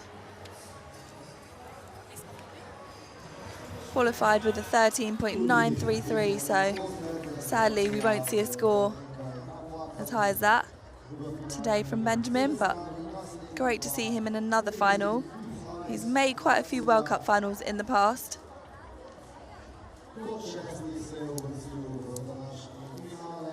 He's competed at the World Championships twice, so he's got quite a lot of experience, but as I mentioned, you can just have an off day, especially on an apparatus like the pommel horse, where there really isn't much room for error.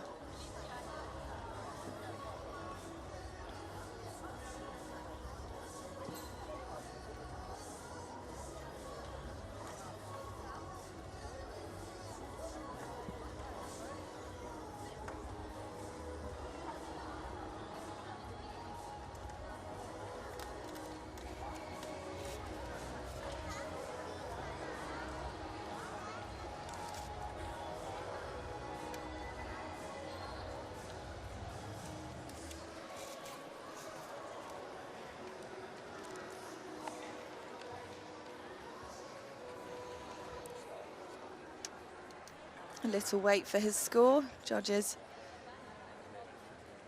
sometimes struggling to work out which skills to count when there have been mistakes. Looks like there's a bit of discussion going on.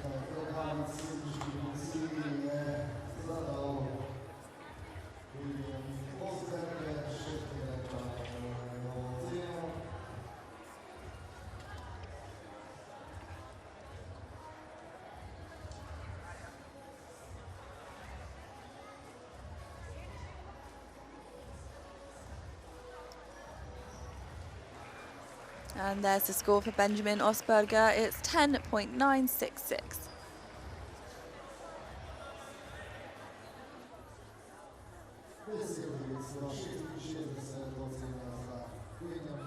Next to compete is his country mate.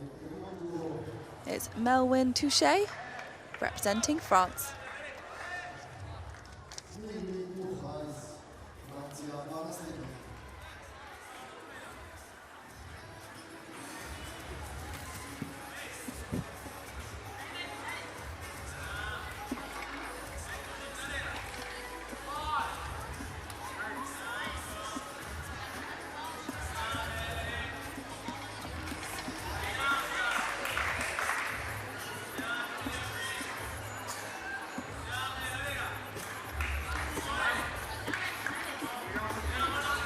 Working well so far.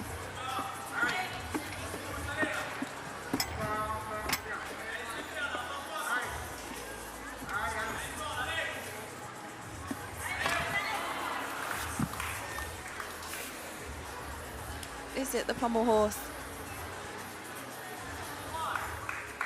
Lots of these gymnasts making errors here today that they didn't make in the qualification round. Could be fatigue. It could be having seen other people make mistakes has knocked them off.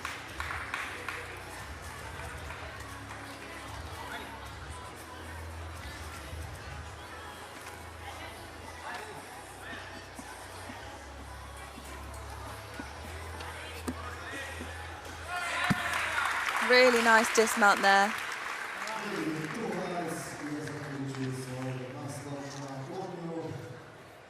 Melwin was second on pommel horse at the French National Championships earlier this year. He scored a 13.833 at the French National Championship. So he's capable of big scores. He scored a 13.466 in qualifications earlier this week. But with that fall, it's unlikely we'll see a 13 from him today. Just 2 competitors left to go.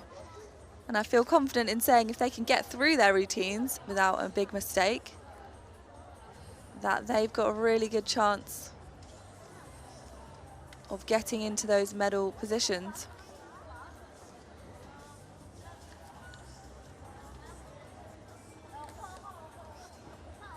Lots of gymnasts come to these World Cups to gain experience and practice competing their routines under pressure. So although we've seen a lot of mistakes, it's all part of the bigger picture and the bigger plan. And coaches disappointed. These coaches work day in and day out with these gymnasts and really care for them. They become family to these gymnasts, so obviously will be disappointed when it doesn't go their way. And it's 11.833 for Melwin, which does put him into third at the moment, with 2 gymnasts left to compete.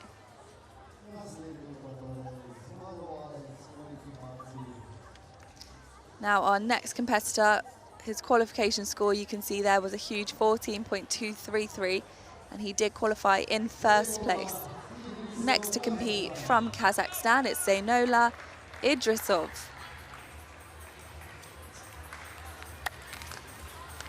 Can he keep his cool?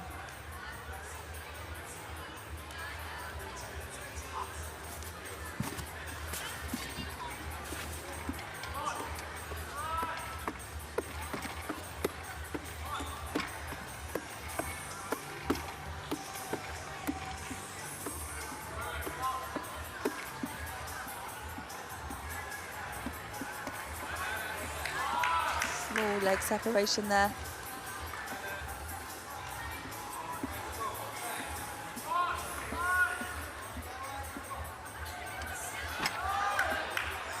A really smooth routine. I was holding my breath slightly as I'm worried about jinxing these gymnasts now.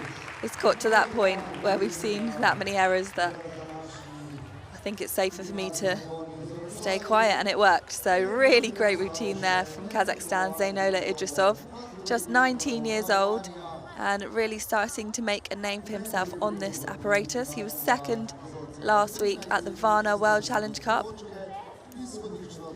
and he was also second earlier this year in Antalya at the World Cup and third in Baku. So he has shown consistency multiple times this year, and it's paid off for him, so I'm sure it will pay off once more here in Koper.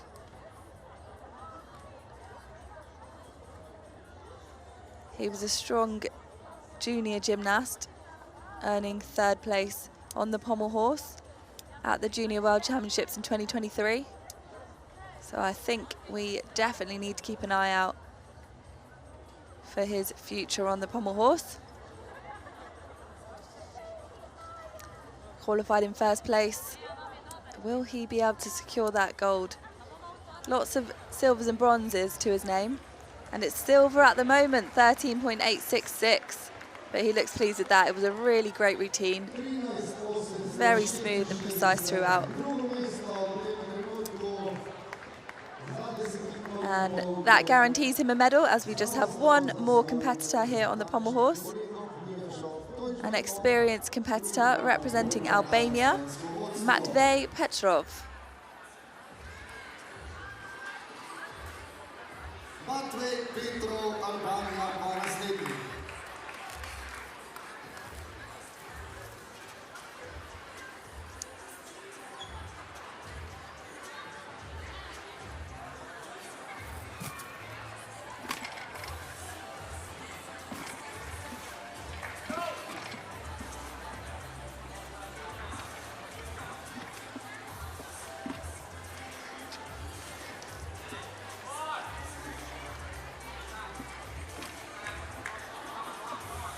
Working through that handstand position, so difficult.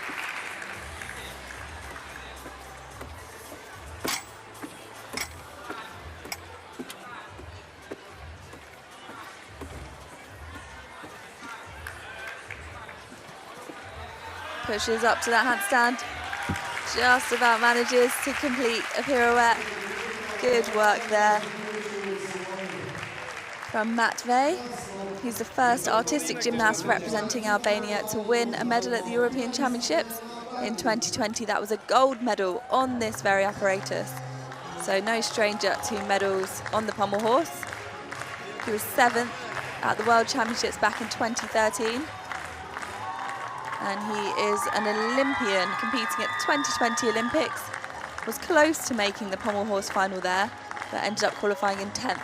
It's top 8 that make the final, so very close. And he's had 3 gold medals in the past at World Cups. Will he add another gold to that collection? Let's see what the judges think.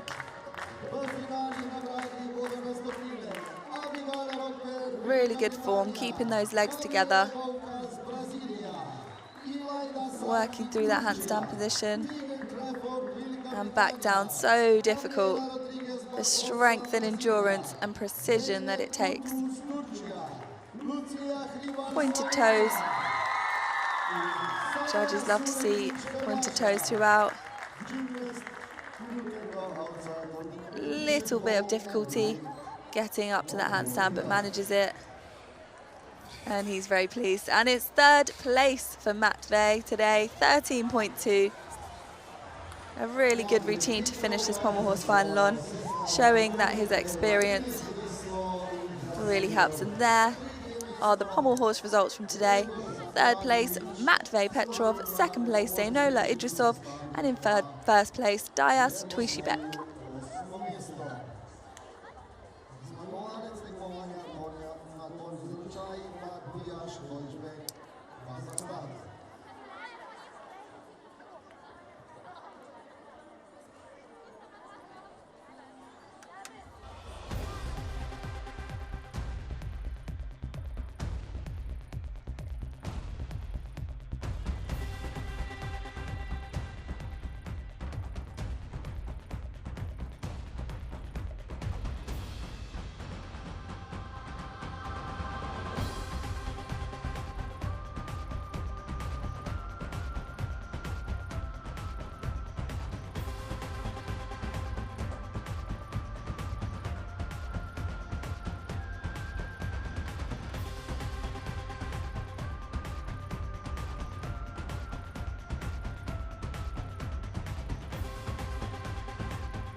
Pričinjamo razglasitev rezultatov na konju za ročaj.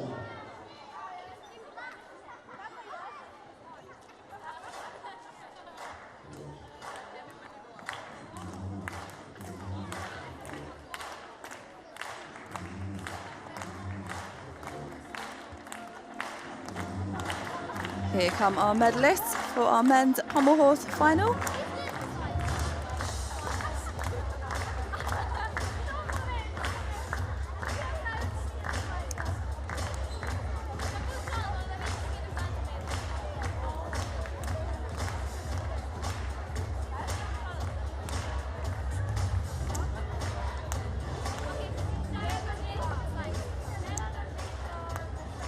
Svečana podelitev medalnih priznanj najboljšim gimnastičarjem na konju za ročaj.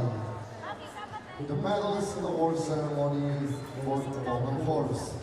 Medalji priznanja bo podelil gospod Sašo Bertoncelj, naš nekdanji gimnastični šampion in predstavnik glavnega sponzorja Gymnastics.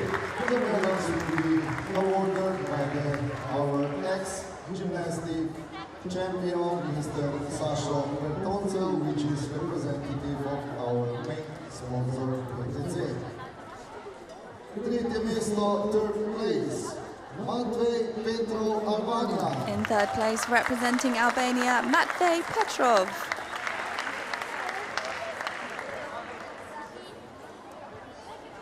(34 years old), showing great longevity in the sport. And in second place, representing Kazakhstan, Zenola Idrisov.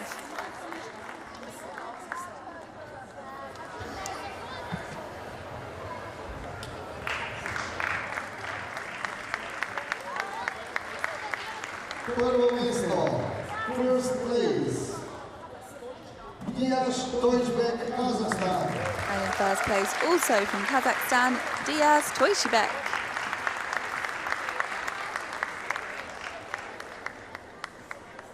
Kazakhstan proving they are consistent on the pommel horse. Kazakhstan, in honor of the winner, the national anthem of Kazakhstan.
There you have it, the men's pommel horse medalists in third place.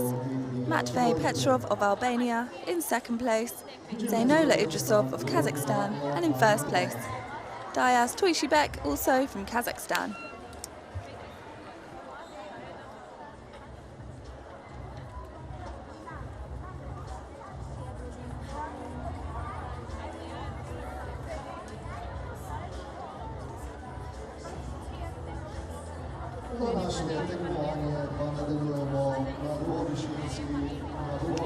We move on to our women's uneven bars final next. As you can see, they've already begun warming up.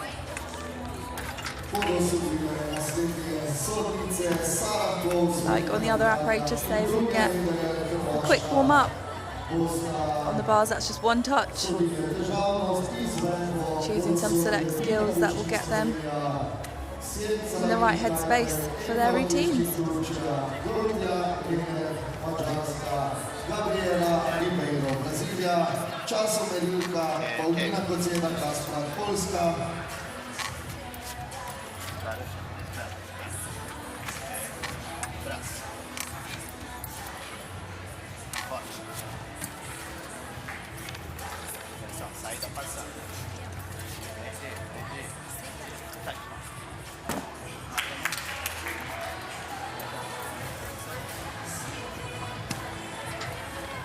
See the coaches adjusting the tension on the side of the bars there.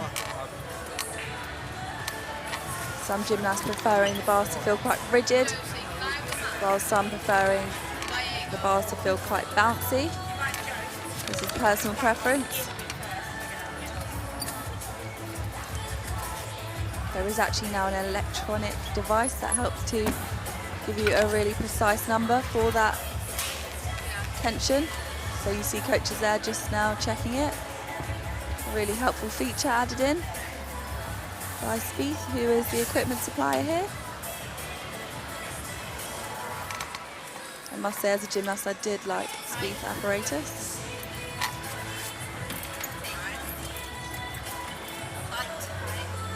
Great Britain's Tegan Trafford warming up now.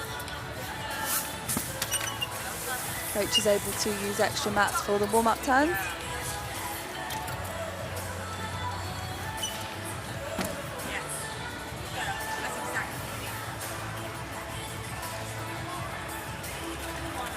zmagovalka kvalifikacij na goličinski pradlji, slovenska reprezentantka Lucija Hribar s 13,466 točke, na drugem mestu je bila Tiger Trevo, velika Britanka. Here is the start list for the uneven bar final here at the FIG World Challenge Cup in Koper, Slovenia.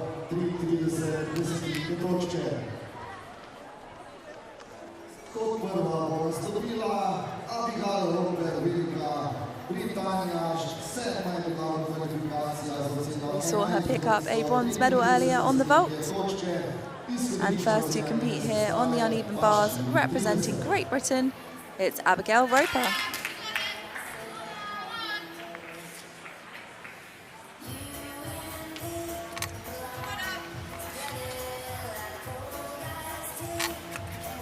Starts with the Maloney up to the high bar, back down with the shoot half, and back up with the Mo shoot.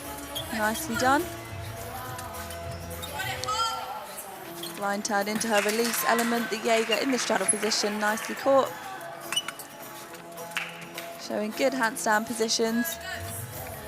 And the full turn into the 1.5 twist dismount. Simple but very secure and clean routine from Abby there. And a very happy coach. She scored 11.933 in qualifications, which put her into 7th place. She was 3rd on bars at the 2024 English Championships.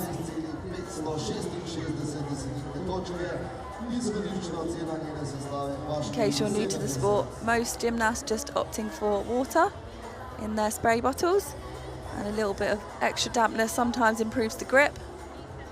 Slightly off handstand there as she landed on the high bar.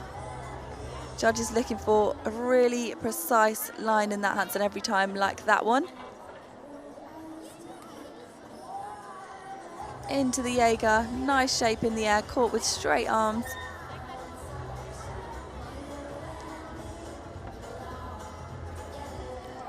Again, lovely through those upstart handstand positions. And into that 1.5 twist dismount, spots the ground nicely.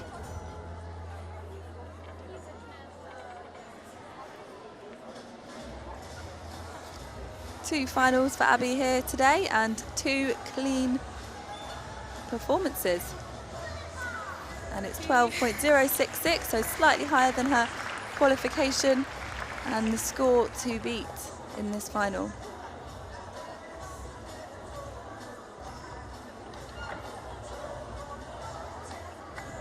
Next to compete representing Brazil is Gabriela Lucas, just 16 years of age.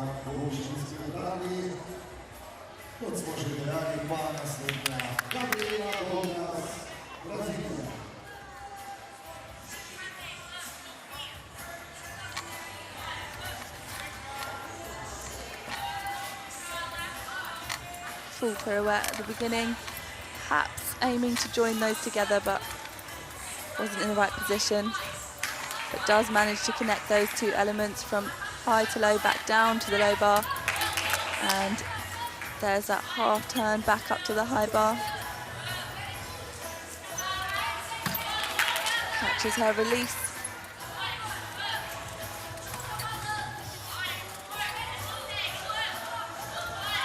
And the double front dismount, a step back.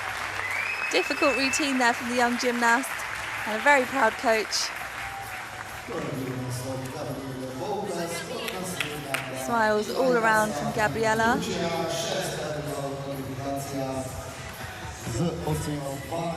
She was 2nd on the bars at last year's Brazilian Junior Championships.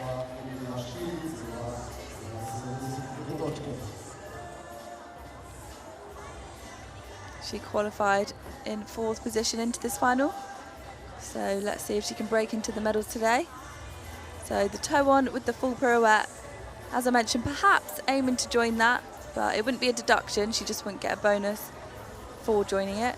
The Maloney up to the high bar, caught nicely, straight back down into the pack, receiving a bonus there. Good handstand positions in her casts.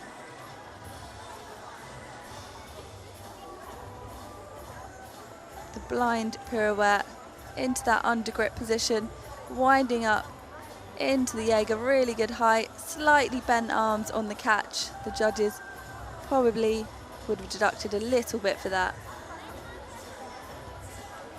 And that handstand there was a bit flatter than she would have liked. And slightly wide knees on the dismount, but a really great routine, good difficulty. And she's pleased with it. 12.166, just 0.1 higher than Abigail before her, puts her into the top spot.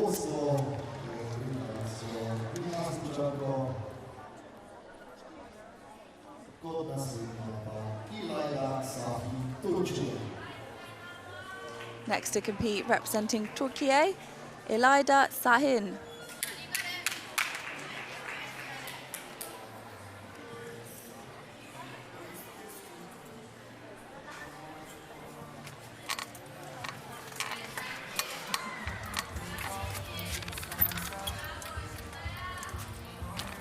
Lovely opening combination. Showing good rhythm so far.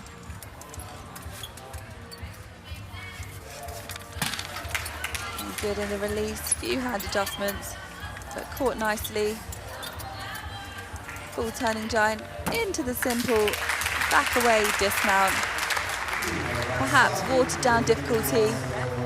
She may have an injury, we don't know, but a really nice routine, and the skills she did show were really good, and obviously enough to get her into this final. She was first on the uneven bars at the 2024 Turkish Team Championships. She qualified into this final in 6th place. Here was that opening sequence. Maloney caught on a nice stretch, straight into that pack. Good leg form. She's got a lovely toe point. Top turn, back up to the high bar with the Mo shoot.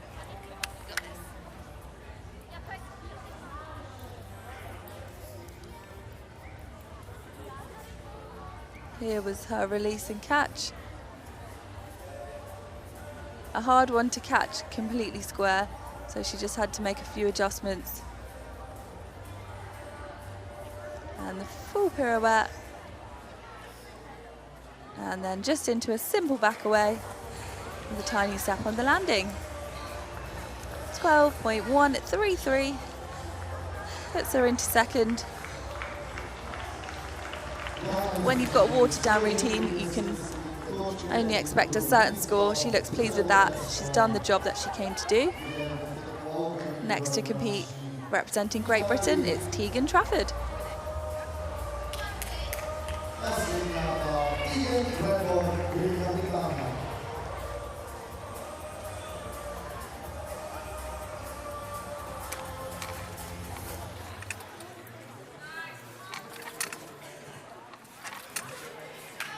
Clear hip into the toe fall, immediately into the Maloney.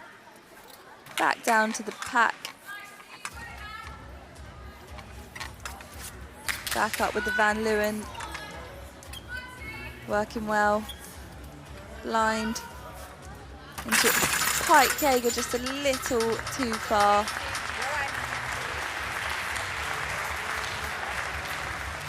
What a shame. She was really working well till that point.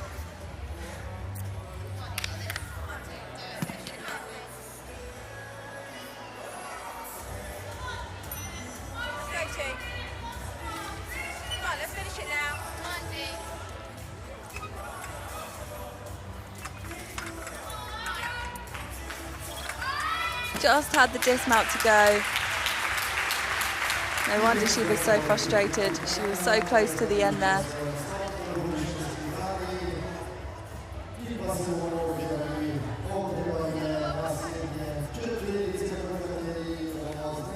She was third on bars at the 2025 English Championships, and she qualified into this final in second, so she knew what potential she had, which again shows why she was so disappointed. She's just 16 years of age, hasn't had much senior international experience, so to qualify for this final, a good achievement in itself. Good work. That first half of the routine was really impressive. Great rhythm in these connections. Little loss of leg form there, but brings those feet back together quickly.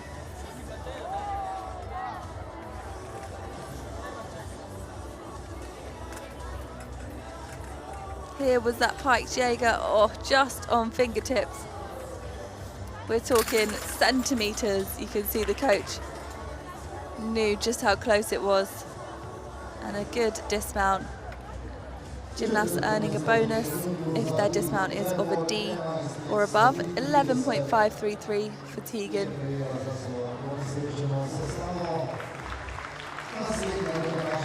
And that completes our first half of competitors.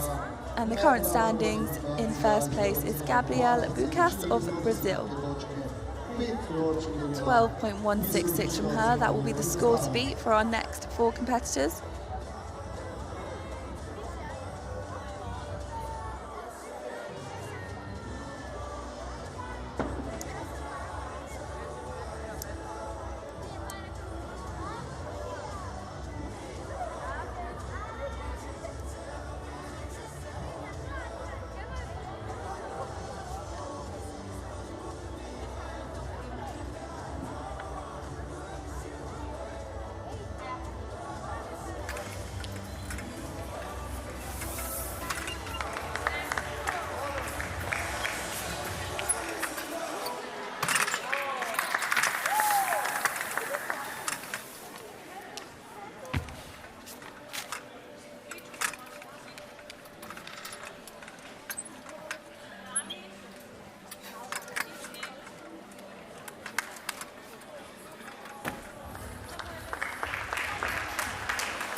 There are our current results as well as our start list for our second half. Kicking things off will be Gabriela Rodrigues Barbosa from Brazil. Her teammate, of course, also Gabriela, is currently in first place.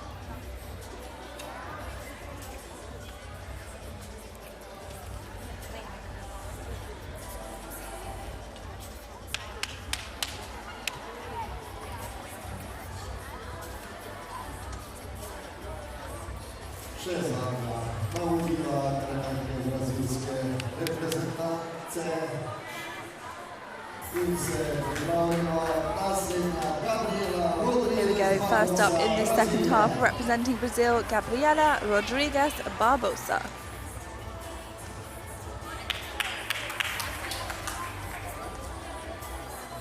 She qualified in 5th place with 12.4. That score at the moment, though, is high enough to get into the medals. Starts with the toe on with the full turn into the Maloney. Couple of leg separations, but working with good flow. Back up to the high bar with the Van Leeuwen.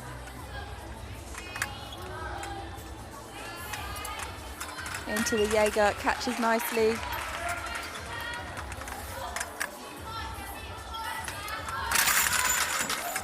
Oh, a great routine there with a stuck dismount. I always think a stuck dismount ends a routine really nicely and leaves a good taste in the judge's mouth.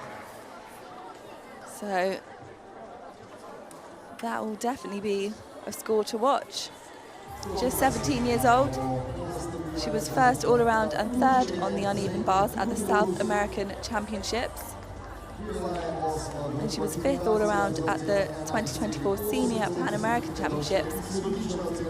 Brazil really doing well in the gymnastics world at the moment, led by, of course, Rebeca Andrade with her incredible Olympic results. Really showing these young Brazilian gymnasts what they can do in their future. Good work here from Gabriela. Nice toe point throughout. Here was her straddled Jaeger. Tiniest flicker from the feet there, but caught really nicely. Half turn, finishing slightly off handstand. And that stole into the tuck front dismount and that stuck landing. And a big smile after a great routine. And it's enough to put her in the top position, 12.266.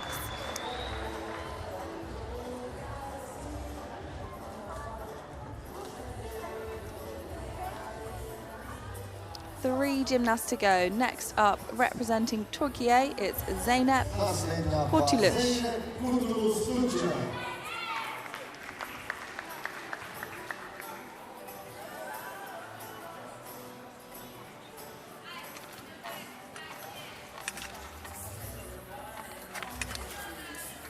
Toe full, loses a bit of control there.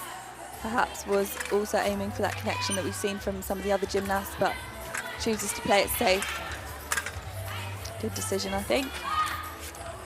Another big leg separation, but catches on straight arms. Into the Kachev. Some of these handstands not quite on top of the bar. Straddled Jaeger, and similar to what we saw from Tegan, just on fingertips, not quite enough of her hand guard or hand was over the bar to hold on. Hand guards that the gymnasts wear have a dowel rod in them. If that dowel rod isn't over the bar, then it's quite dangerous, in fact, to actually try to hold on. Just the dismount to go, a double tuck, really clean.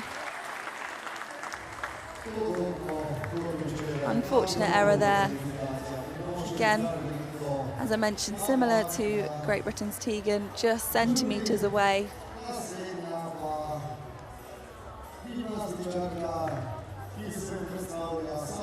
She was first on the uneven bars at the 2024 Turkish Championships. Opting to wear socks, which is interesting. Not a deduction, but just unusual. We don't see that very often.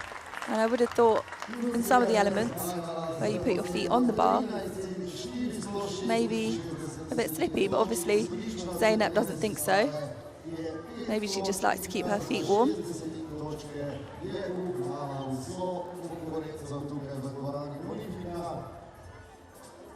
Here was that Jaeger, and look how close it was. But as I mentioned, that dowel rod in the handguard didn't look like it was quite over the bar. If you're on a massive stretch, but you have got the dowel rod over, then you can usually hold on to it.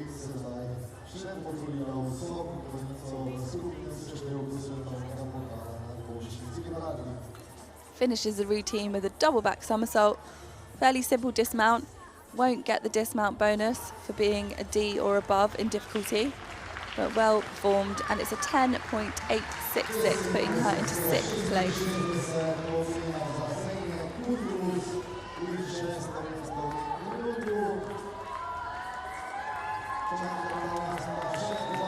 Next to compete is Slovenia's Lucia Hribar. Lucia Hribar, Slovenia.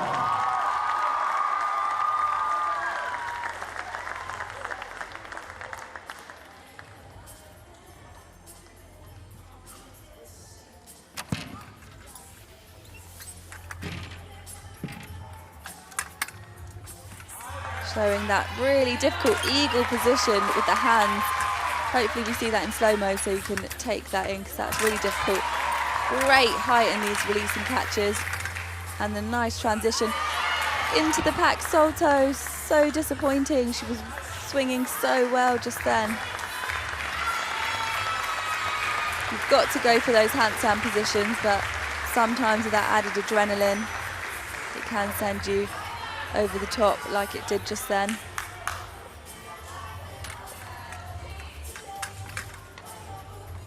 Controls the handstand this time. Up to the high bar with the Maloney. Straight back down beautifully in that shoot half. Back up with the Mo shoot. Full pirouette. And into the double tuck. Beautifully stuck dismount. What a shame about that fall. She was our top qualifier, and the beginning of that routine was so impressive. She's an Olympian, competed at the Paris 2024 Olympics last year. She was second on the bars earlier this year in Doha at the World Cup, and she was actually the winner on the bars last year here at the Koper World Cup. A shame she couldn't retain her title from last year, but look at that eagle grip.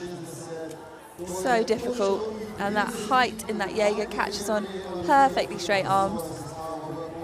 Textbook work at the beginning of this routine, and that toe point is stunning.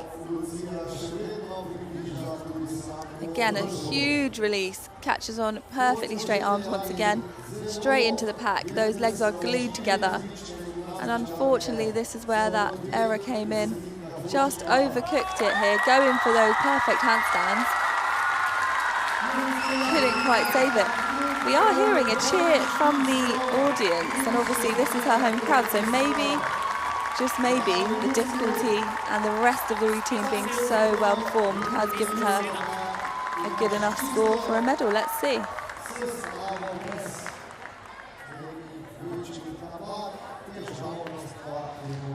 Came off with a huge smile, and it's enough for first place. That just shows the quality of the rest of her work, that fall, although costly, wasn't costly enough when you've got such great quality of work. So she's in the top spot at the moment, and just one gymnast could change that, and that is Croatia's Sada Sudkekic.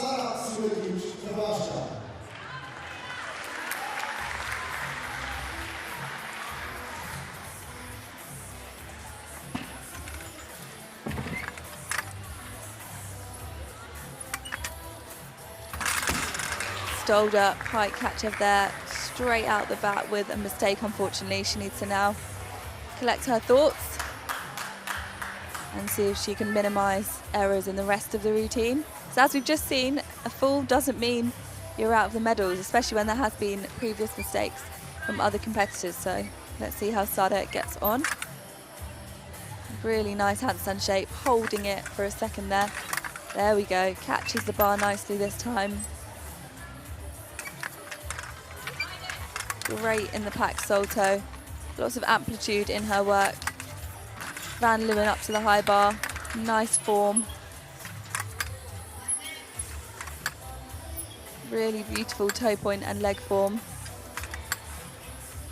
Blind, front giant, gymnast having to show that second grip, so that ticks the box there for her. And a simple dismount. That was a shame about that opening error, as the rest of the routine was really clean. She qualified in third place. But the scores have been a bit lower in this final, so it'll be interesting to see where she does end up.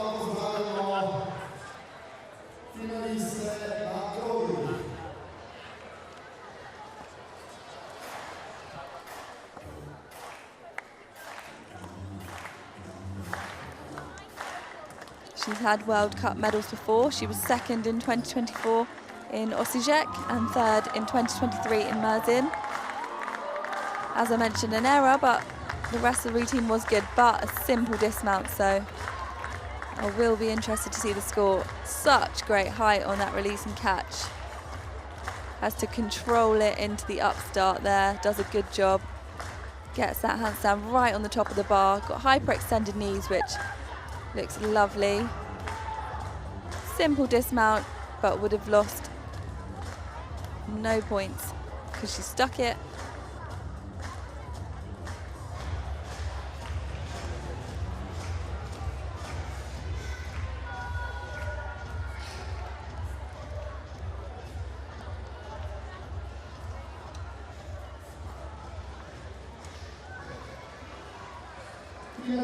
And there's the score. It's 11.3 for Sarah Silakic.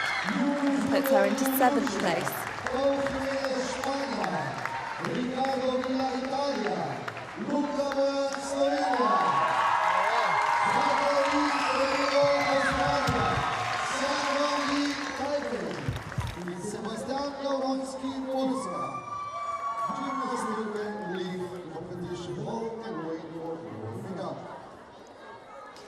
Here are the results of our uneven bar final here in Koper, Slovenia.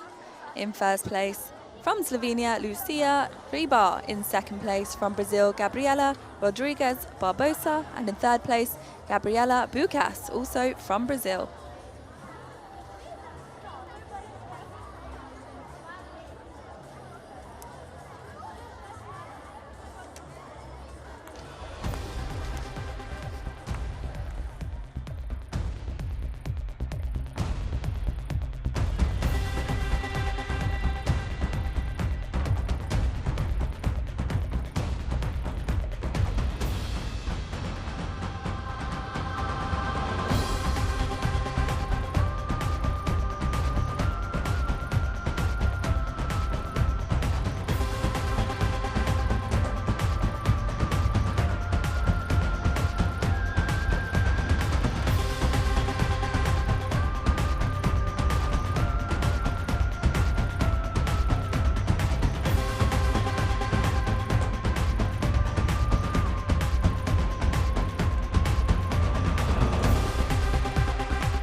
Svečana razglasitev rezultatov, najboljši deklet na dvovišinski bradki.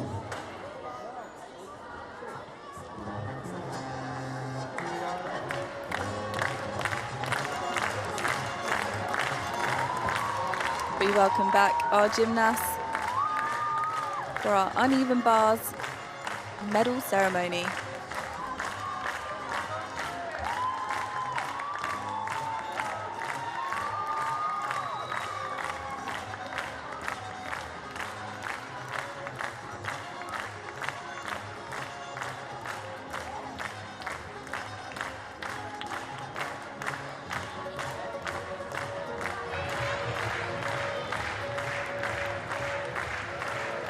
Svečana razglasitev rezultatov, najboljši deklet na dvovišinski bradki.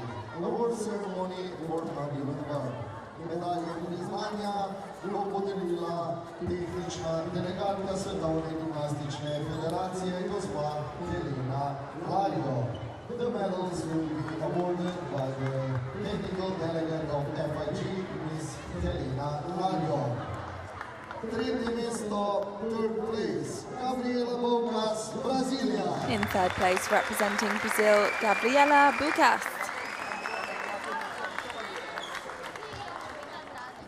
Just 16 years of age.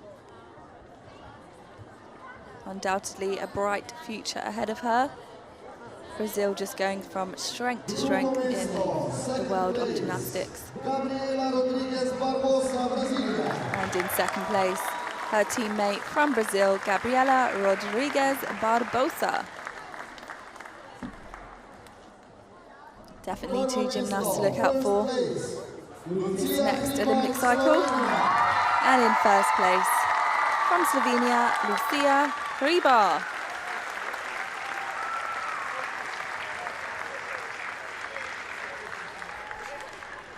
V čast zmagovalke bomo slišali himno Republike Slovenije. Uvahana Republika, the national anthem of Slovenia.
Uneven bars medalists here in Koper, Slovenia.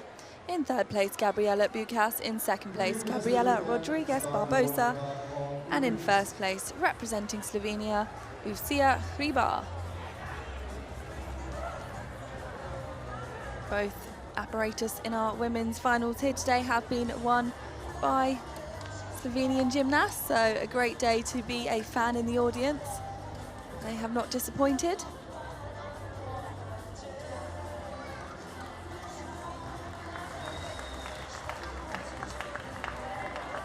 A great photo opportunity there with the mascot.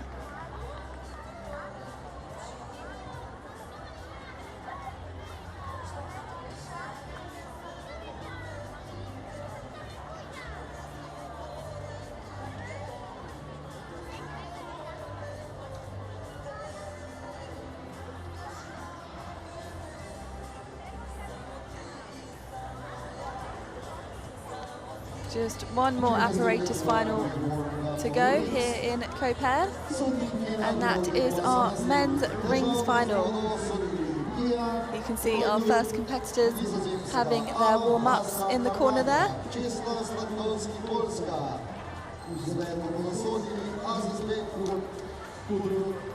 Tulaj Kazahstan, Michal Bobelka Češka, Gvido Benjamin Zelaja Argentina, Boris Čulik Hrvaška in Sandro Brazil Brazilija.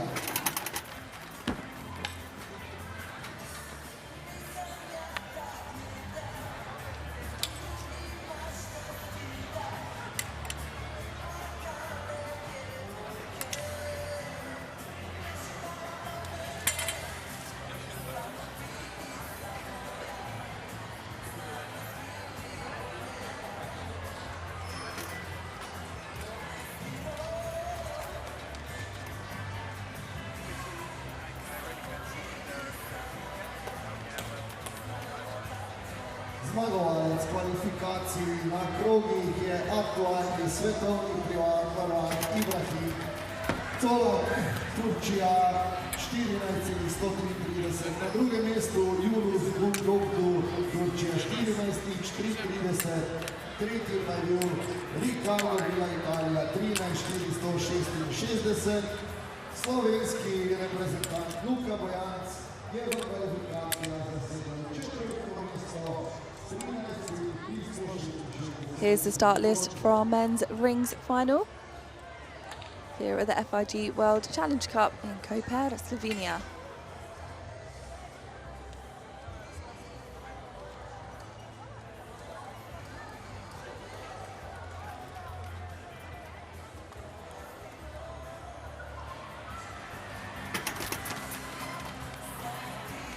This Challenge Cup is one of a series of 5.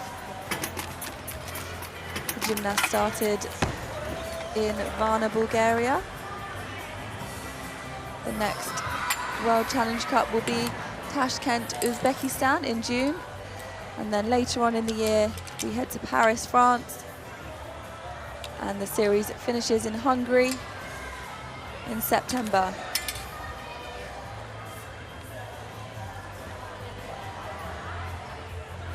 The winner of the annual World Challenge Cup series is the gymnast with the highest number of points on the respective apparatus after the last event of the year, taking into consideration the best results, maximum 3, regardless of the number of competitions they've participated in. So they may have only done 3, or they may have done all 5. And there'll be a special award ceremony at the last Challenge Cup, where the series winners will receive a cup. So they're racking up points. 30 points for first place, 25 for second place, 20 for third place. And you get points all the way down to 8th. V dvorani Bonifika je že vse pripravljeno za zadnje dejanje današnjih finalnih nastopov. Na krogi kot prvi nastopa Ibrahim Colak. Kicking things off in our rings final, representing Turkey, it's Ibrahim Colak. He was the top qualifier with a huge 14.133. Let's see what he can do here today.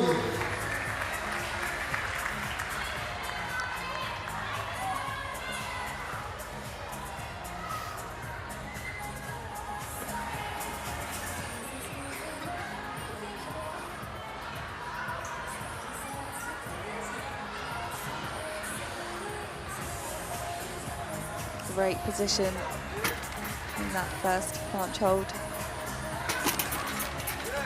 Judge is looking for a really straight line, right from the head to the toes.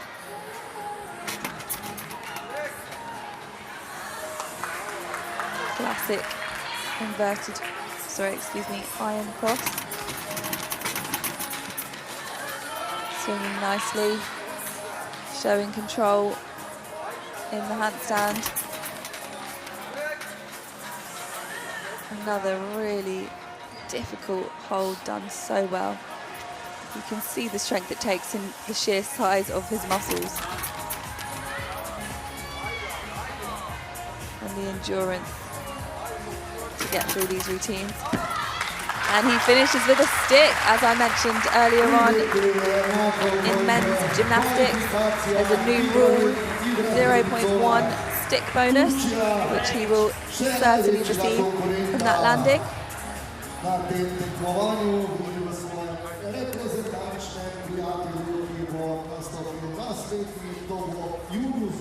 Ibrahim was 5th on rings at the 2020 Olympics. He also competed at the 2024 Olympics, so a very experienced gymnast, 2-time Olympian. And he's the first artistic gymnast from Turkey to win a gold medal at the World Championships, when he took the gold medal on the rings in 2019. He made history again for Turkey, becoming the first artistic gymnast to win a gold medal at the European Championships when he won the rings in 2020. And he has many medals in World Cup finals, so will he add to his collection today? We shall see. There are 7 competitors to go. As well as that, we didn't see it here today, but he has got a skill named after him on the rings, the Kolak. 14.033, a good score to kick things off here in this rings final.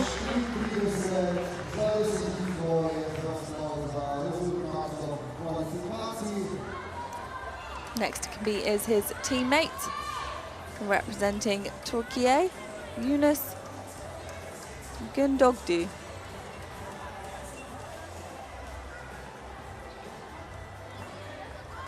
Yunus Gundogdu, Turcia, na krogi.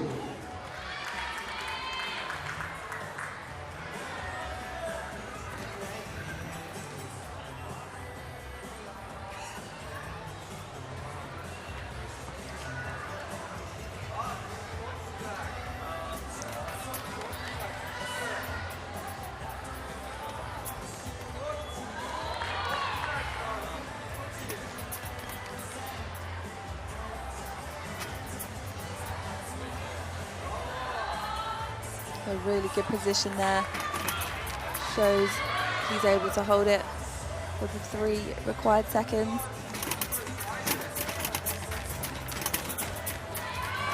Great work.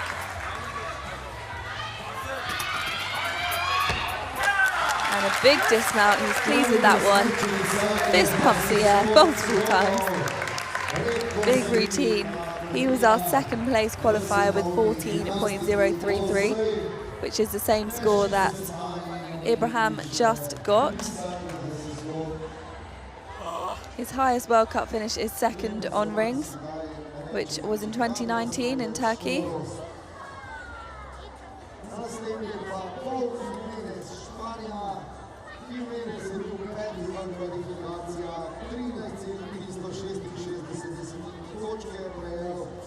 Great position there. The fact that we can't see his toes from the front end shows how straight his body line was. This one may be a tiny bit more curved, but the camera isn't quite as high, so a definite good position there from him as well.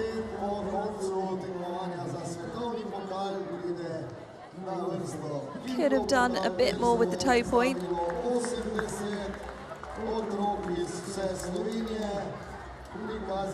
And there was that triple back dismount, huge hop back, but the triple back is a G, and it's 14. Massive score, puts him into second place. Both gymnasts from Turkey really setting the bar high for the rest of the competition.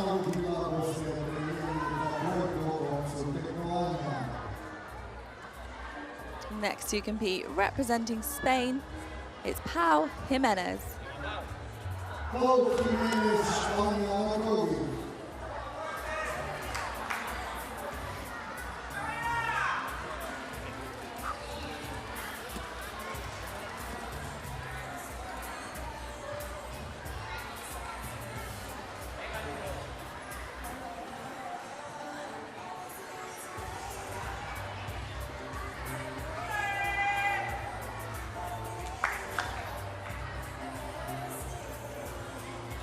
Looking strong through those first positions. And nicely done into that pike hold. Through the Johnson elements. Good control. Back to the handstand position.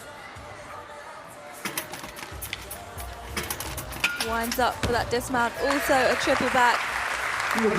This new rule change has definitely allowed us to see more difficult dismounts with 2 gymnasts back-to-back going for the triple back.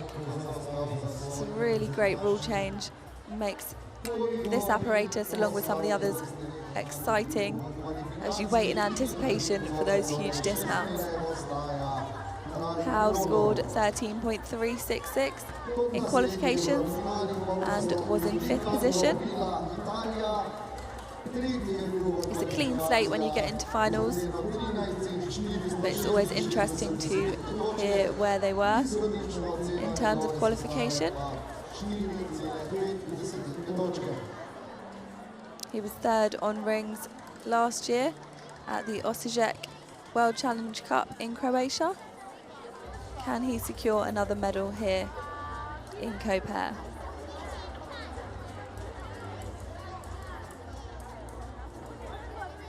Here's that triple back. You have to have such good spatial awareness and endurance to be able to rotate that many times at the end of a routine. Some good reactions from the crowd there. And it's 13.033. which puts him into 3rd place currently.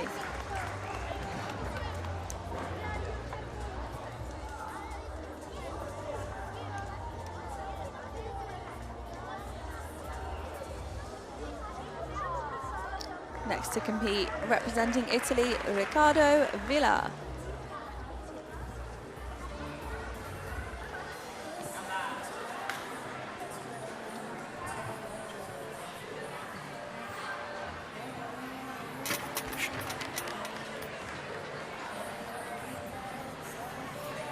Great lines. Good transition there.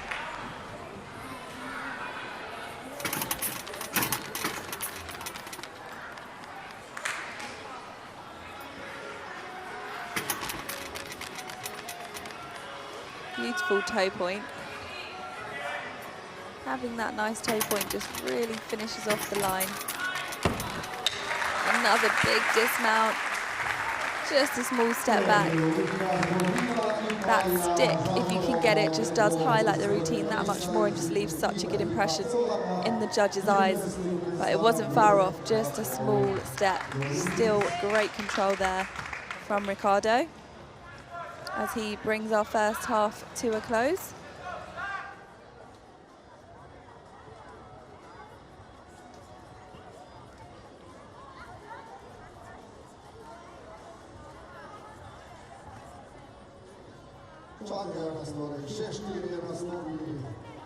The strength it takes to hold these positions and then to transition into that one, muscles fatigued. You can see how hard he's having to work, but he also somehow makes it look effortless.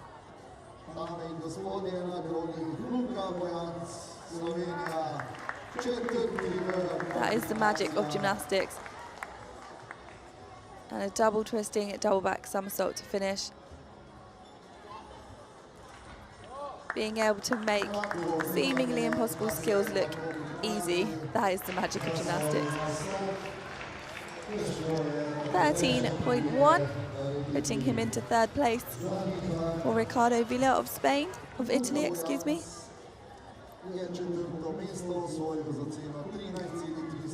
Here are our current standings after our first half of competitors. The current leader being Ibrahim Kolak with 14.033. Our second half gymnasts will now get their chance to warm up.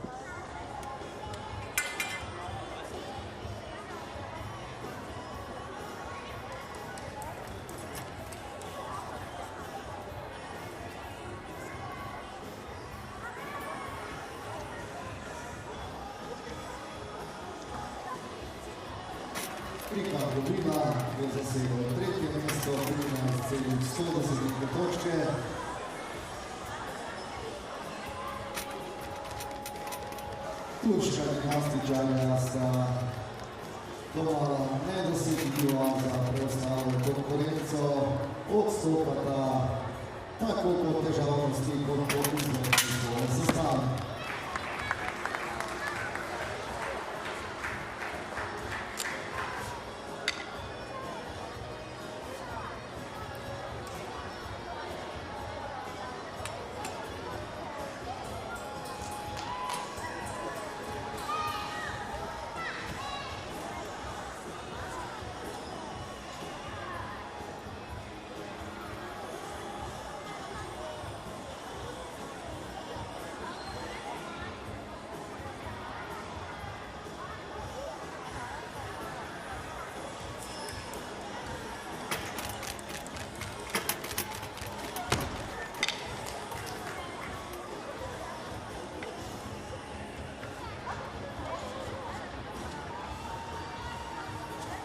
Ogrevanje druge skupine je končano.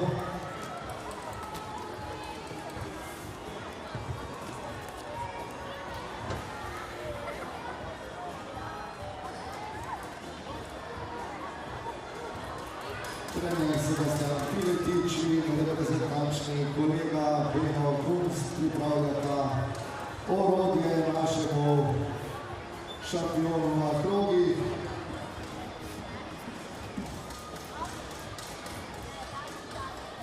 Just 4 competitors left to go, and here is the start list along with the current results. It's teammates from Turkey in the top spot at the moment.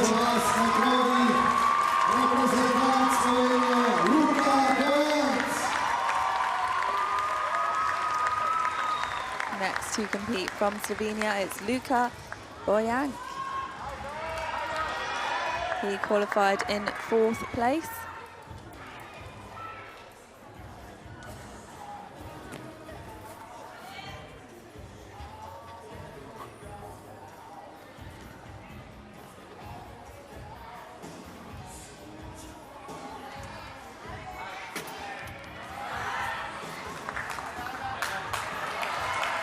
Great strength to be able to push between these strength holds.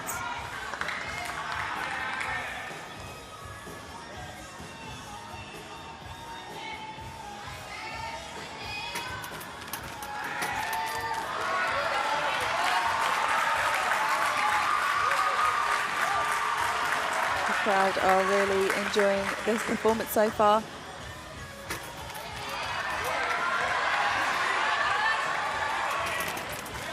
Bit wobbly, but into the dismount with just a small hop. Great work there from Luca.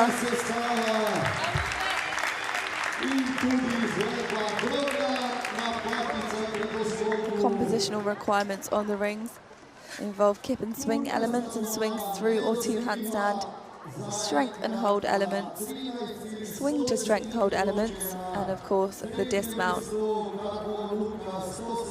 We've seen a good variety today from these gymnasts.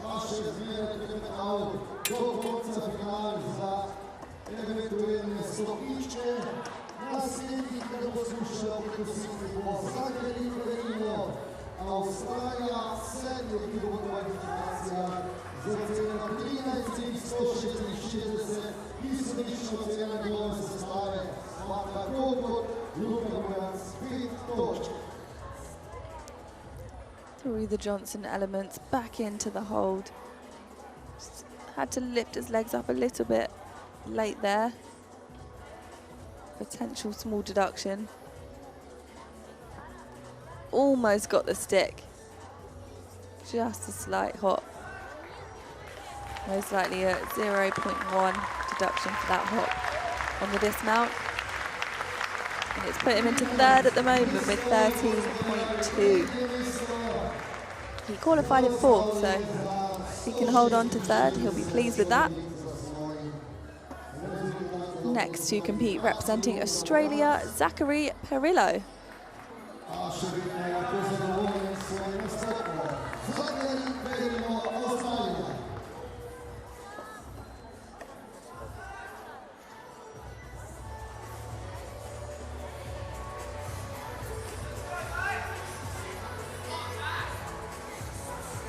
Very smooth there into the first hold.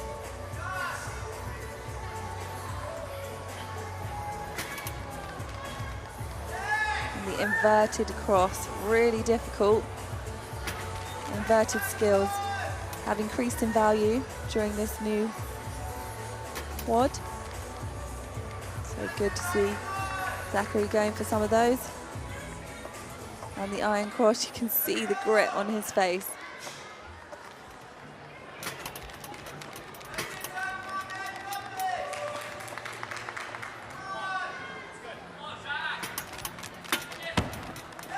Into the dismount.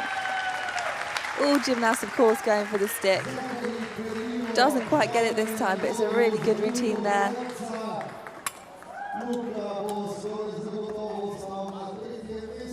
Zach was third on rings at the 2023 World Challenge Cup in Tel Aviv. And he qualified in 7th place into this final with 13.166. If he can get slightly higher than that, could put him in as a medal contender, but we'll have to see what the judges made of it.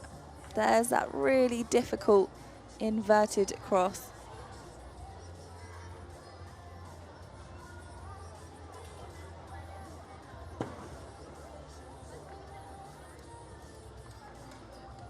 The strength that these gymnasts have to have is incredible. You can see just how hard he's working there on his face.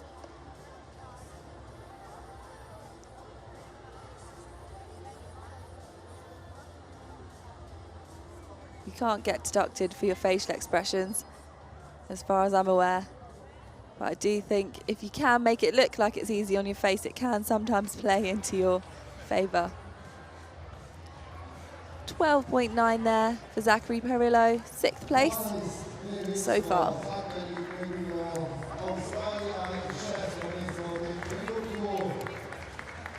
Two gymnasts to go in this final. And next up, representing Chinese Taipei, Wang Yi-sang.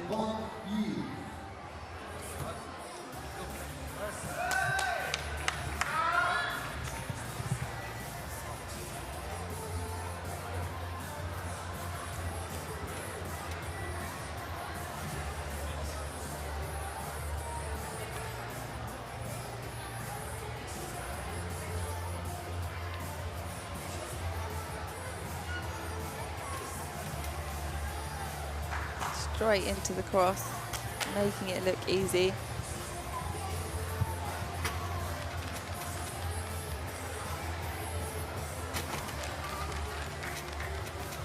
A really good example there of the inverted cross. Small adjustments there to keep those rings as still as possible, which is what the judges are looking for. They want the rings to show as little movement as possible, especially in those hold positions.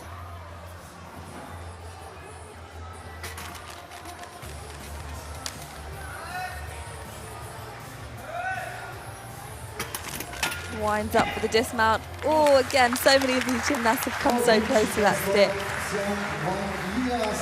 We've seen one or two. That wasn't quite a stick, but it wasn't far off at all, and it was a great routine from start to finish. Wang Yi-sang qualified for the final in Doha earlier this year, finished in 8th place. Let's see if he can improve on that here in Koper.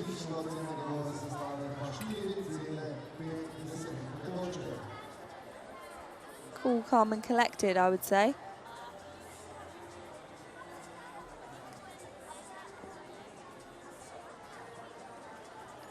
You can see those small adjustments. He's coped with the pressure really well, managing to keep those rings as still as possible. And there's that tiny little foot movement on the landing. And there's that reaction from the audience. Wow. Wow, indeed. A great routine. Enough to put him in 3rd place. Oh, a difficult spot to be in when there's one more person to go, but let's see if he can hold on to it.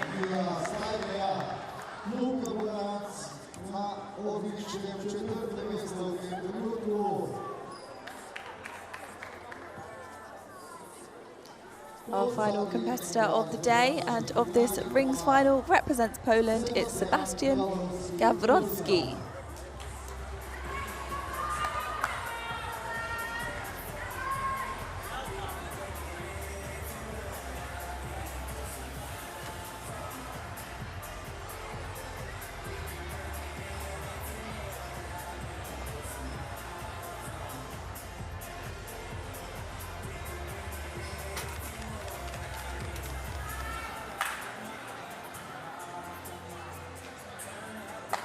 Really nice shape to begin the routine, and 3 great holds.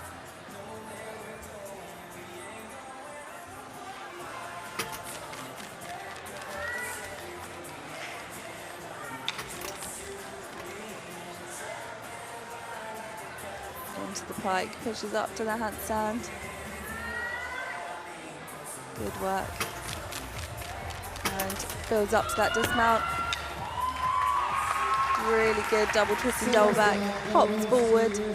So again, no stick bonus, but another good routine, a really strong rings final here today in Koper. Let's see what our final competitor scores and if it affects those standings.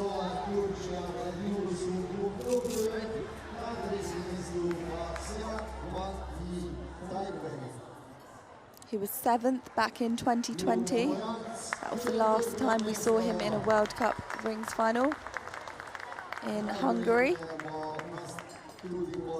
We're used to seeing him in floor finals, in fact, so it's good to see him over here on the rings. He qualified in 8th place with a score of 13.133.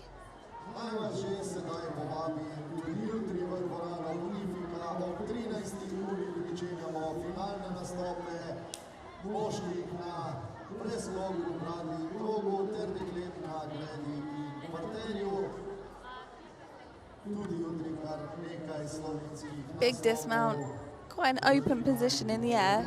Perhaps if he could have tucked a bit tighter, he might have managed to get the stick. But nonetheless, big dismount and a great routine. 12.566, so he qualified in 8th and he finishes in 8th, but 2 great routines here at this World Cup. So something to be proud of. Here are the results from this rings final. In 3rd place, Wangi Hasang. In 2nd place, Yunus Gündogdu. And in 1st place, from Turkey, Ibrahim Kolak.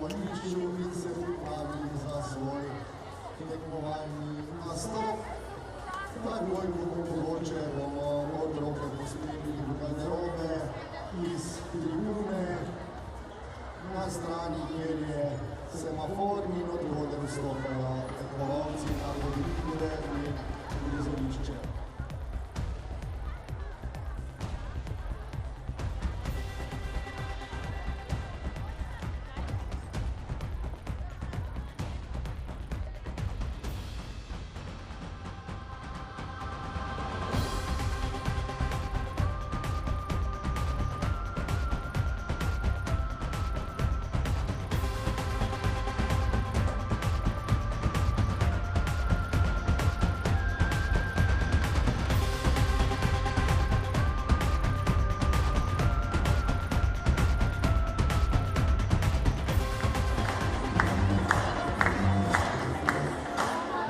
For our medal ceremony from our rings competition here in Koper, Slovenia.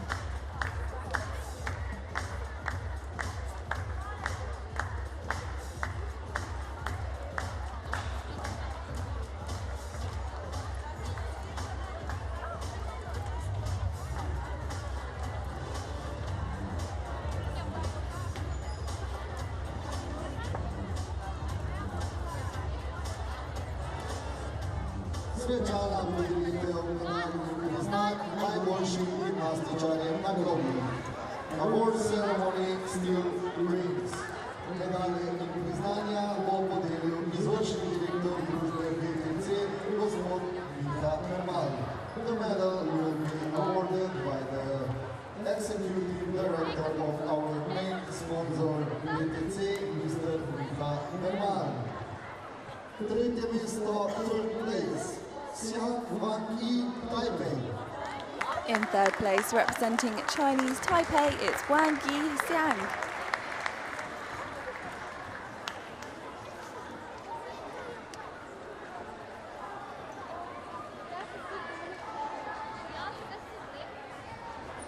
Drugo mesto, 2nd place, Yunus Gündogdu, Turkey. In 2nd place, from Turkey, it's Yunus Gündogdu.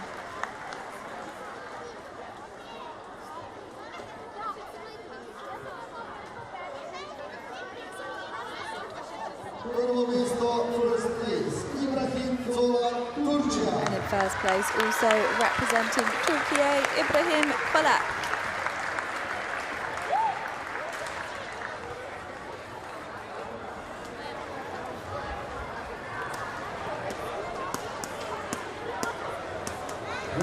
History for Turkey in the past continues to do so.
najuspešnejši današnjih finalih na krogih.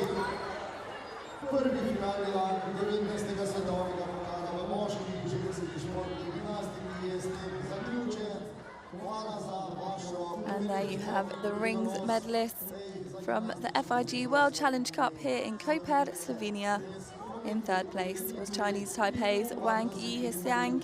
In second place from Turkey, Yunus Gundogdu. And in first place, also from Turkey, Ibrahim Kolak.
What a fantastic day we've had here in Koper, Slovenia for the World Challenge Cup. Please join us tomorrow where we will continue with our apparatus finals. I've been Danusha Francis Reid. It's been a pleasure.